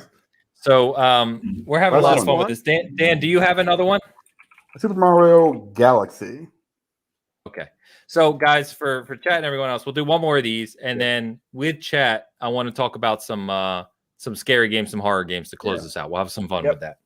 Good. So hey, Slow-Mo, what's up, brother? Good to see you. Do you know this one? I have no idea. No idea. Perfect. Oh, this is such a good game. In fact, I've drank so much, I don't even remember what you just said. What was the game? Super Mario Galaxy. Thank you. Super Mario Galaxy. Okay. Super Mario Galaxy. I know Dan has a pretty severe hostility toward Mario and Nintendo games. Not necessarily Mario. Hey, no hint. No hint. Nintendo games. All right. So we're going guess. Fange is right back on the hates it train. She's sticking to her guns at this point. This is tough because I know this is not logic you ever want to use with Dan, but like most people argue that Super Mario Galaxy is like the best game aside from Super Mario Land 3. Like it might be the best Mario game ever. So people definitely hold it up there. That's for sure. Yeah. So Fange hates it. Big Mad Mo, what's up, brother? Good to see you. He says love it. Thanks for hanging out as always. Okay, we've only got 2 votes so far. Black again, yeah. That's she's on black every time. So I'll go first, Travis, since you've seemingly gone first. I'm gonna go. I do have an inkling here. I'm gonna go with hate. That's my inkling as well. The reason why for me is it's not that Dan dislikes Mario games. It's that Galaxy was the first Mario game to require, at the time, motion controls.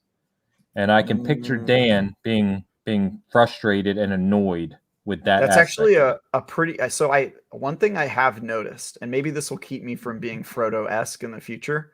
I think one of the things I've noticed with Dan is the reason he hates a lot of games that other people love is because he has the opposite reaction to new ideas.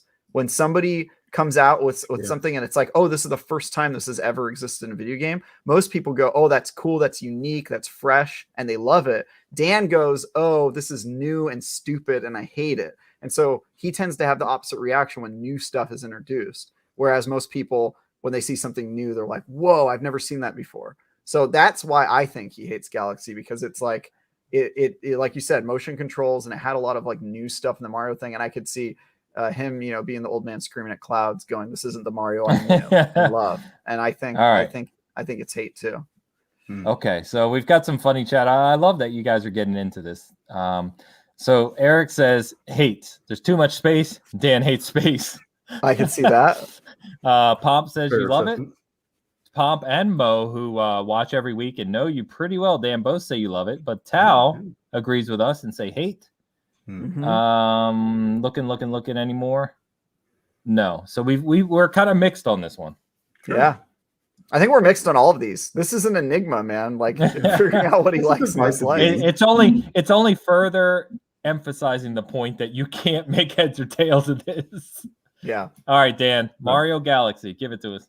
Yeah, you guys were exactly right with all of your reasoning. Very good job. Can't stand it. One of the worst Mario games ever made. Might be the worst. And I played some of the. Yeah, I played some. Slow-mo got this in before you said it, by the way, so he got it right as well. Good job, Slow-mo. Yep. I got all of these right except for the first one. You did. I'm feeling pretty good about myself today. 80% of games are not going to resonate with me. Maybe higher, maybe 90. I mean, and especially like indie games. I'm at the point now, and my tastes have changed over the years, obviously. But now, I'm spending my money. I want to get my $60 worth. I want a good story. I want some good mechanics. I want it to look nice. Superficial as hell. I don't need some kind of stupid meaning behind everything. Just have a good story. Just be what you are. Red Dead Redemption. I get so much value out of that game. Red Dead Redemption 2. Oh my God. You're getting fantastic. flamed in the comments, Dan. You're getting torn up. You're getting torn up. That's okay. Listen, I get flamed like that at my house. So Bomber. Good to see you, brother. It's all good, and that's okay. You guys can have different opinions. I'm not right. I'm usually never right. I mean, we've had people stop watching the show because of my awesome takes, which is fine. Awesome. Eric says he was bullied by indie games in his youth. Yeah, and it's not that I don't think that they're very like the developers for those games. I mean, they're very good at what they do, and respect to them. I just will not waste my time because I know it would have to be like Game Pass is a perfect vehicle for it for me. I can get on there, try it out for a few minutes, and I'll know pretty quick, whether or not this game is going to resonate pretty fast. Yeah, that's one of the nice things for people like you. I mean, I love it as well, but it's even better for people like you who like less of them, right? Because I love a lot of games, but for people like you, it's like I could try this. It's no risk to me. I'm already part of the service. Exactly. You know what I mean? Yeah, and that's by the way, sorry, I just want to domino this whole chat right now that Yago says the best Nintendo system was Super Nintendo. By the way, he is 100% correct. Oh, I'm 100%. If you disagree with that, if you disagree not with that opinion but that fact, I can debate you any day. But Super Nintendo is the GOAT. Yes, Jago is correct on that. Yes. Correct. But yeah, I mean, it's and it's like I said, I don't want to slam these people that put in like the hard work and stuff. I could totally respect it, but it's just now. It's got to be a big game for me. And it's stupid. It's stupid, mindless fun. Far Cry 6. There's not much thought that goes into that when you're playing it.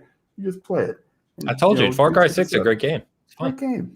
Great game, And that's what I need. Yeah, that's why I end up going back and playing games like Cyberpunk because it's I know that it's like that meal, like that comfort food for me. And those big games. So that's general. Like back in the day, totally different. Nowadays, respect to the indie games, but yeah, I got time. By the way, Elu confirms Super Nintendo is the best. Of course, Slow-mo backs it up as well. At least we're all in agreement on that. No, Fan says GameCube. She's wrong.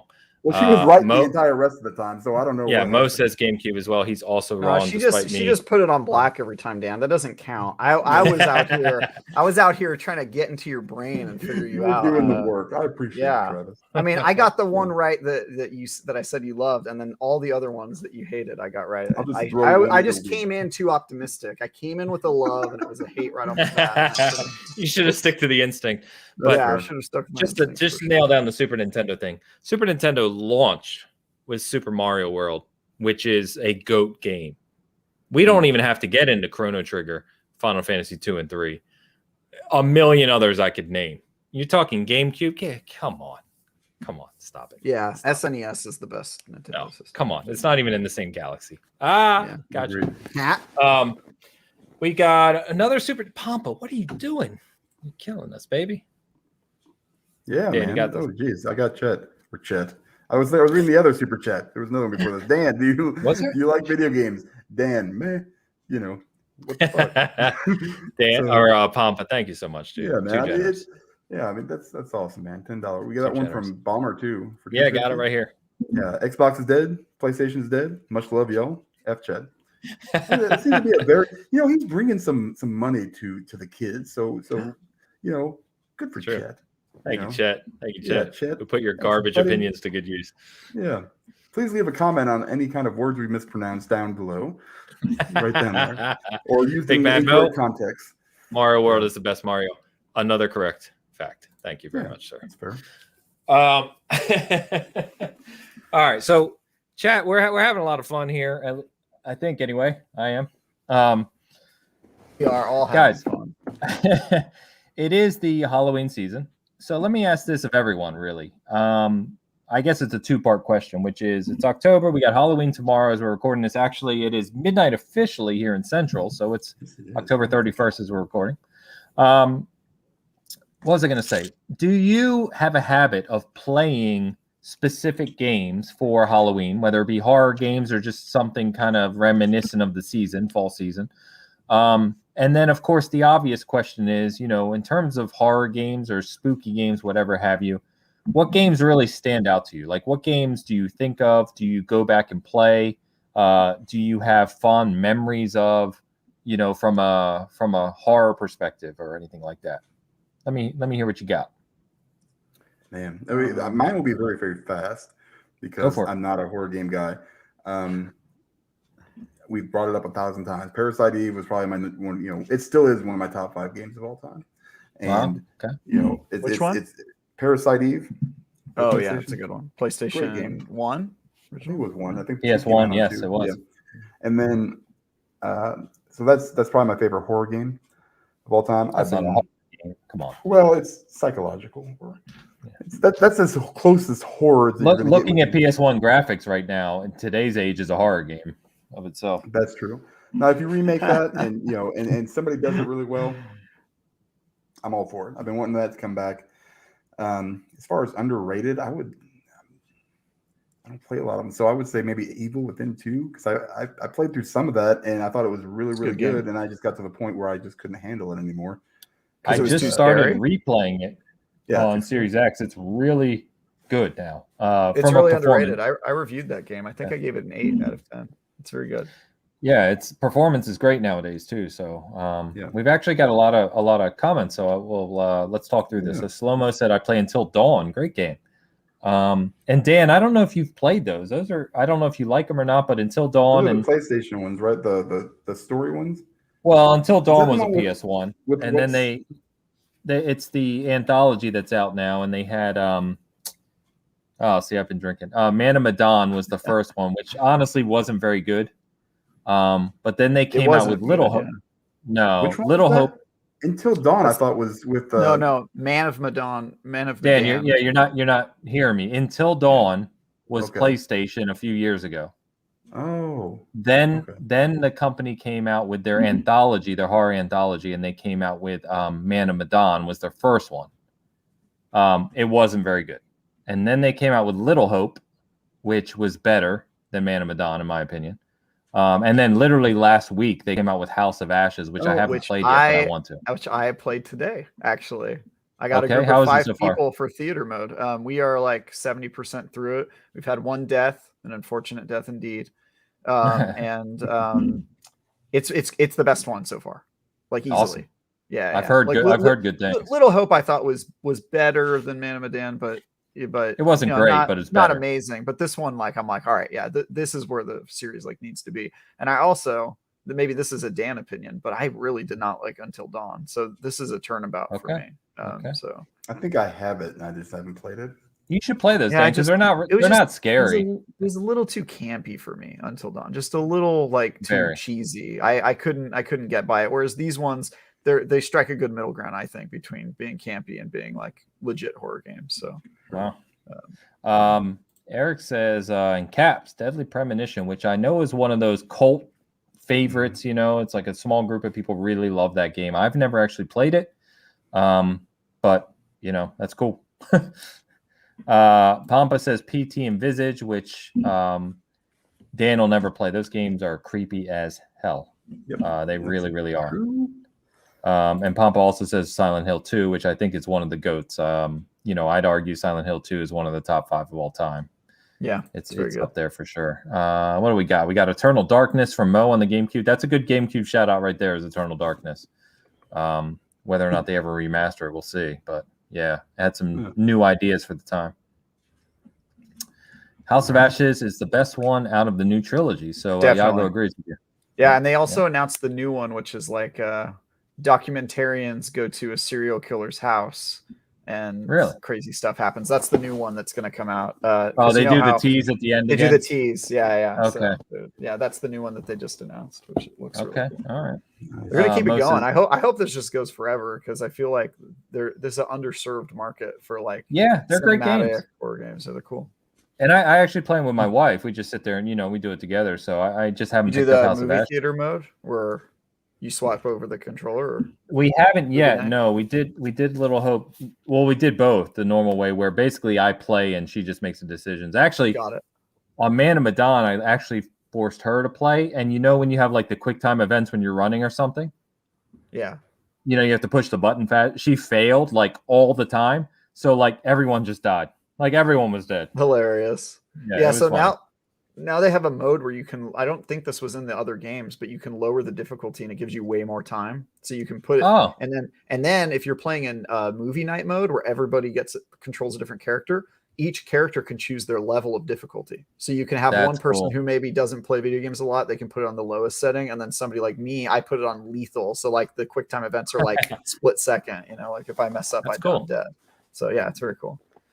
But yeah, oh, that's a great one. Yeah. But yeah, I was going to say, for every time I play one of those games, I get the full group together and we do movie night where everybody gets one character and we just pass the controller around. It's so good. Yeah, I haven't done that yet. I talked to kind of some of these guys that we play that we could do. That'd be cool to do, but I haven't done it yet. I don't know this game. Phantasmagoria? Mm-hmm. Don't know it. I thought it was a movie. Bizzle, if you can give me some context, or I could look it up, but I don't know it. We've got a Resident Evil 7. Yeah, very, very good. I think most people agree. Slow-Mo said the new one, Travis, called The Devil in Me. That's cool. Yeah, The Devil in Me. That's the one that's coming out. Cool. Phantasmagoria was like a point and click. Okay. It's going way old. back. It's an old game. Yeah, it's old. Okay. It's cool. Alien Isolation, another one that people hold up. Yeah, no doubt. That one, people are split on it, and I totally agree that it's like a game that should be split, because there's just so much standing around and waiting. Like that's the worst part about that, is that there is a horror element to it, but there's also like a lot of like, all right, I'm in this locker, I've been here for like 4 minutes and I'm waiting for the alien to leave, and he's just not leaving. Yeah. It's just like, all right, now I'm bored more than I'm scared, and that I feel like. Condemned was the one I was going to bring up. That's what Mo. Trust me, I was waiting to say it, Mo. That's Condemned is one of my favorite games, and the sequel, I thought, it did some weird stuff, but I thought it lived up to it. And the worst of all, it delivered the promise of a third game, ended on a cliffhanger, and we never got the third game. We never got it. And the guy who owns the rights to Condemned is just some random dude in the industry who acquired it by it's like he won it in like a poker game. Like it's so insane that person has it. And I saw he tweeted a couple years ago. He was like, "Hey, I own the right to Condemned. DM me if you have any ideas of what I should do with it." Like just like crazy stuff like that. Where like I bemoan the loss of a Condemned 3 every year. I remember it, and I'm like, "Damn it, that game! Why did it not get its sequel?" So Condemned it's in my top 3. Basically, it's way up there. When Xbox 360 launched, it was a launch game for 360, and I bought 360 at launch, midnight launch. I bought 6 games with it. Condemned was one of them. And back then, I had 6 games. You can guess. Go ahead. Perfect I don't even know if I Zero. remember. Yep. Quake. Nope. Oh, damn. All right. I'm already wrong. I won't continue. I hang my head in shame. King Kong. I would not have guessed that one, but I guess you bought it because it was a visual showcasing. Yes. Not because you thought it was good. Madden, the new Madden. Damn, I wouldn't have guessed any of these. Cameo. That one I would have guessed. Yeah, and was it Ghost Recon? I think No there was a idea. Ghost Recon that I launched think with there was a 360. Tom Clancy game. Yeah, I can't remember. Yeah, or Project Gotham 3, Eric said too. Maybe it was that. I don't remember. Anyway, don't matter. That's a whole different story. Condemned, yes, one of the goats for sure. Fear, Bomber calls out Fear. That's a good one. It's a great game. Parasite Have you guys Eve, ever yeah. played The Suffering?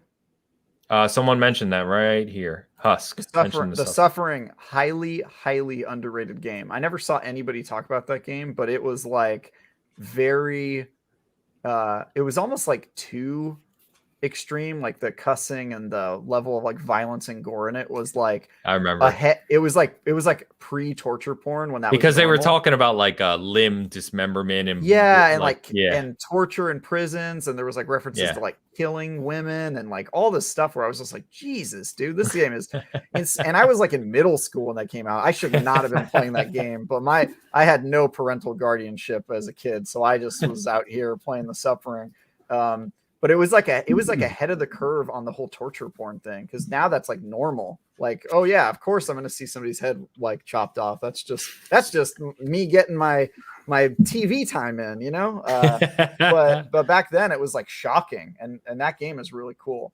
I recommend that to anybody who. I mean, you can't play it now. The graphics are just not there. But I just remember it's tough. It was really cool. It's tough to go back to some of these games. Diego says, anyone remember Nightmare Creatures? I don't. Never heard of that. No, I don't know what that is.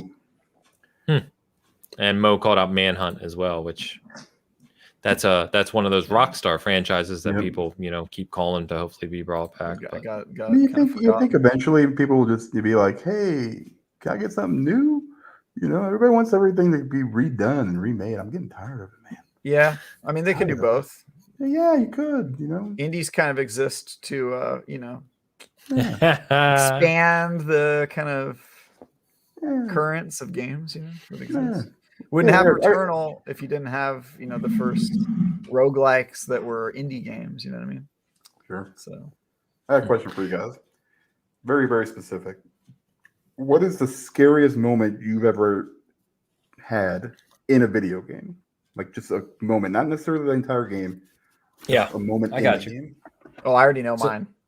So two come to mind for me. I don't know if they actually were, but it's just what sticks in your head, So Go ahead, Travis. Yeah, mine is in Condemned, the first game. Okay, one of mine is in Condemned as well. It's the time where you're hunting the matchmaker serial killer, and you go into a shopping mall, and it's filled with mannequin dolls, and some of them are actually people.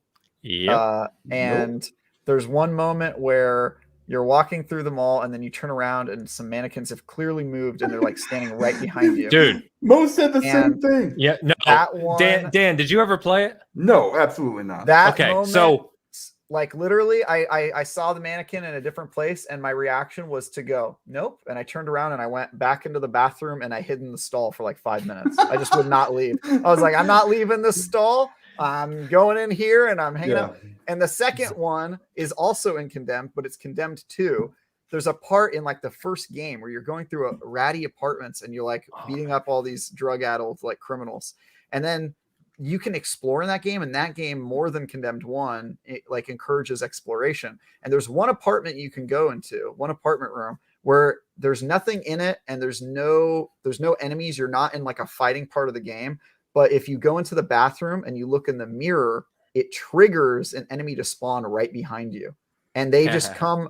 It's like right when you look in the mirror. And that one, like I wasn't playing when that happened. I gave the controller to somebody else. We were like getting through it together. But he like dropped the controller and was like, no, I'm not playing this game anymore. Like, this is insane. So, but yeah, the mannequin department store in Condemned is like the one I will always think of. Like, that was like, I was paralyzed. I was like, I don't know if I can beat this game. I'm just going to have to hide in this bathroom 100% stall. with you.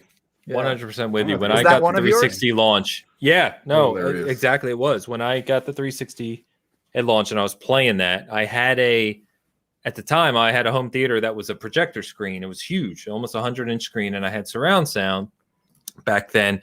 And remember when 360 came out, it was the first they started getting into surround sound and higher visuals like 720p and stuff at the time. So anyway, you go in the department store, like you just said, the mannequins, and they're all over the place just standing there, right?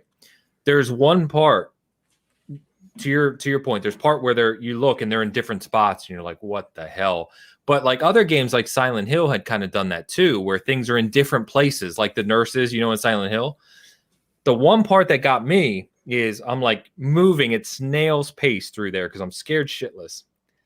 And there's a mannequin like here, right? So you walk by and he's like here. And you walk by, and as you get like 5 steps past him, in the surround sound, I heard him walking away. And I turned around, and that mannequin that was standing there was literally walking away from me. So it wasn't even coming after me, but it was the mere fact, to your point, that this thing that was just standing there just walked out of the room. And all these other mannequins now I'm suspect of. Yeah. And to your point, I was just like, I don't know how I'm going to get through this part. I don't know. That game, man. The other one that we should talk about is PT. That game. So PT's up there. Mean, obviously, it was just a demo, but like it has moments in it that are like legendary tier, like scariness. I actually think Kojima should be making horror games because all of his games basically don't make sense anyway. And I feel like I've said the same thing many times. Perfect. It's perfect for a horror. The horror genre. Yeah. My other one was actually Silent Hill 2. There's a part in that game that sticks out to me where, as usual, you're like in the middle of somewhere dark and creepy, and you walk into this room and you can't see the other end of the room. It's a big, wide open room, and you can't see the other side. So you start walking forward. You're already scared because you don't know what the hell could be in the room, right? There's nothing. It's just empty. And as you start to walk into the room, you hear a horse running, like a gallop, like a right? And so I stopped, and then you start looking around. And you're like, oh, my God, I'm about to get hit from something, right? And it kind of comes and goes. Again, it moves around the room. But it scares the living crap out of you because you don't know where it's coming from and don't know what's going to happen. And of course, Silent Hill being Silent Hill, you end up eventually, once you're over the crippling fear, you end up walking around the whole room. There's nothing in it at all. Nothing ever comes. But just the sound effects of you thinking you're about to be attacked from some angle just scared the crap out of me. That's awesome. They didn't even do anything. They just messed with you. Yeah, they mess with you mentally. That's what made Silent Hill cool versus, say, Resident Evil, where Resident Evil is more jump scares, right? Like I think Husk was talking about the famous scene where the dogs jump through the window for the first time. Dude, that's what I can't deal with. Yeah. So the jump scares? I can't do it. Yeah, those dogs scared all of us. Everybody that plays Resident Evil, those dogs scared the shit out of us. I'm going to sound like a giant puss right now when I tell you what. You guys remember I think they were called the Boys of Silence from BioShock Infinite, and you're at that panel and you're doing something on the panel, and then you kind of get up from the panel, your first person view, and you turn around and that thing is right in your face and it just goes or whatever the hell it does. It just screams and then blows up or goes away or something. That was it. I played through that 3 times and I always forget it happens, and it gets me every single time. I have to stop playing for like 15 minutes because my ticker's about to go. My God. That's it. That's so I will say Dead Space. Somebody brought Dead Space into the conversation. Yeah, we got to call out Dead Space. Yeah. I think Dead Space is a great game, but I never felt scared by that game. I feel like because I had so much power, like you're just like, oh yeah, I'm just like shooting people's limbs off. Like I'm dope, dude. So I never felt like scared. Like the games, like in Condemned, you have like 3 bullets and a pipe. That's why it's scary. Like you're fighting with like a wrench or something. The first person melee was kind of really it was nuts. Like visceral at the time. Yeah, very much so. But like in the reason Dead Space never scared me is just because I always felt like I was a badass. And it's kind of hard to create horror if you're a badass, but those games are still fantastic, especially the first one. I'll always love that first game so much. Yeah, I love the first and second. Mo called out the Scientology church in Dead Space 2. I thought Dead Space 1 is the better horror game. Dead Space 2 is the better overall game, in my opinion. Really? Yeah, we don't. I kind of only played 2 a little bit. I like the twist in 3, which I won't spoil here in case it becomes popular later. But the twist in 3 is fantastic. It's like what, like, because you're thinking the game like, okay, how could I get crazier than 2? And then in 3, it is crazier than 2. So. Yeah. Pampa calls out probably the one I remember the least about, but I do remember the gameplay being good. Yeah, it was. Pampa calls out Little Nightmares, fantastic games, especially Little Nightmares 2. So there's just so many. It's great, man. I love talking about this. So horror is one of your big things, huh? Love it. Yeah, and admittedly, like I joked, like Visage, we've joked in this core group many times that Visage, excuse me, is one of the more recent games that really terrifies you. It really cripples I you. own that game. I need to play it. Play it. It's very, you can tell they built off of what PT did. 100%. It feels very PT-ish. But it's just, yeah, there's parts in that game where I was like, nope. Like, I need to call my wife down here. We need to play together or something because this game's messing me up right now. So Nice. yeah, it's crazy.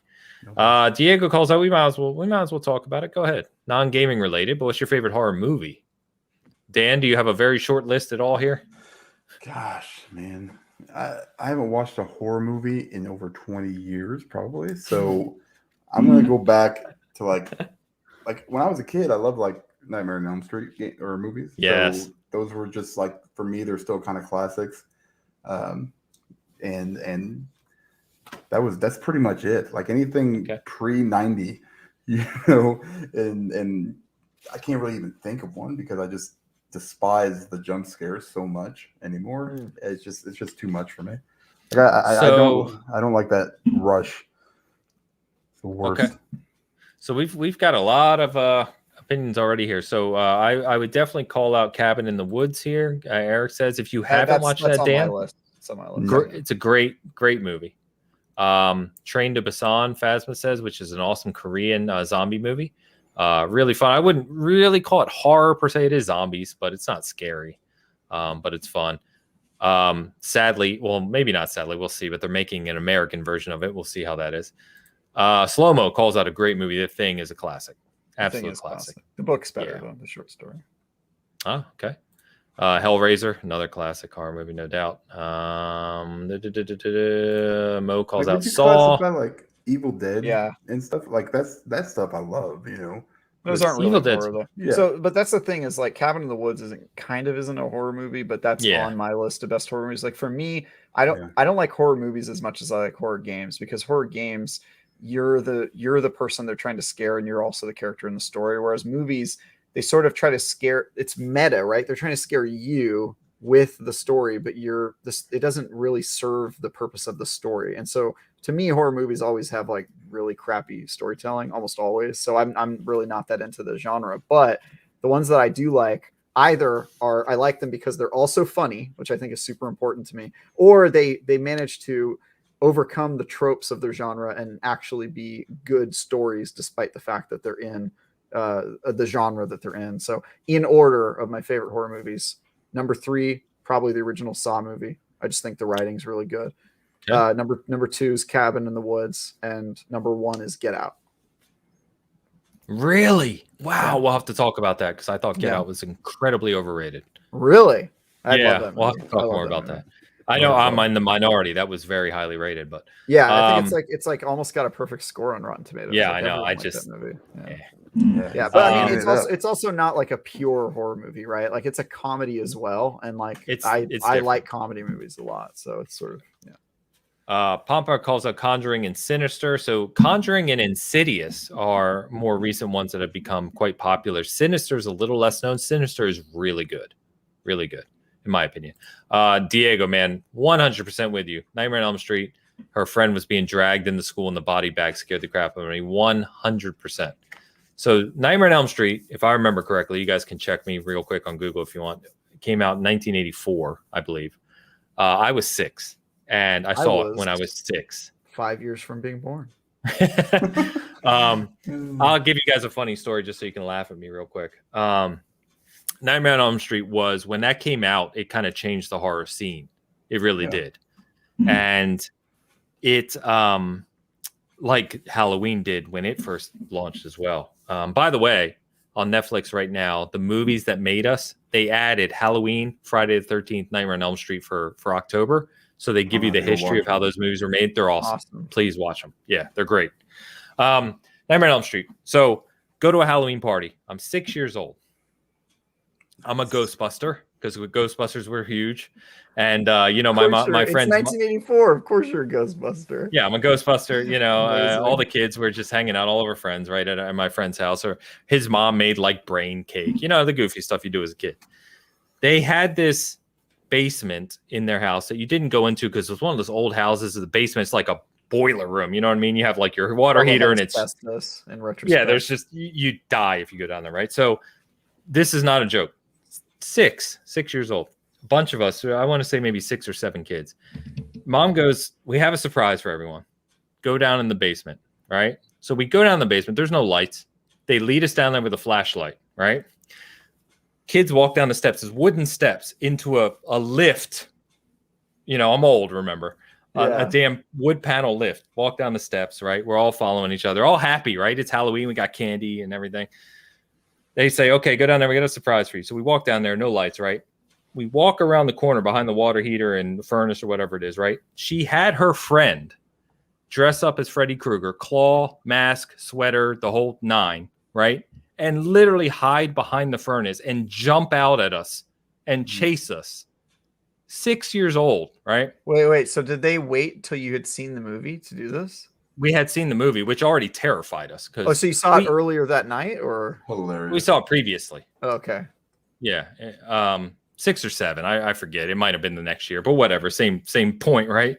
So, but before we got around and he jumped out to us, she, the mom, had gone back upstairs and closed the door. It. Yeah, I bet. Fucking great. So you got like 7 6-year-olds or whatever, the kids, right? Where literally he jumps out. You have never seen kids so scared in their goddamn life, right? So like you've got 7 kids screaming, running to the stairs up these wooden steps, trying to open this heavy ass latch to get out of the basement.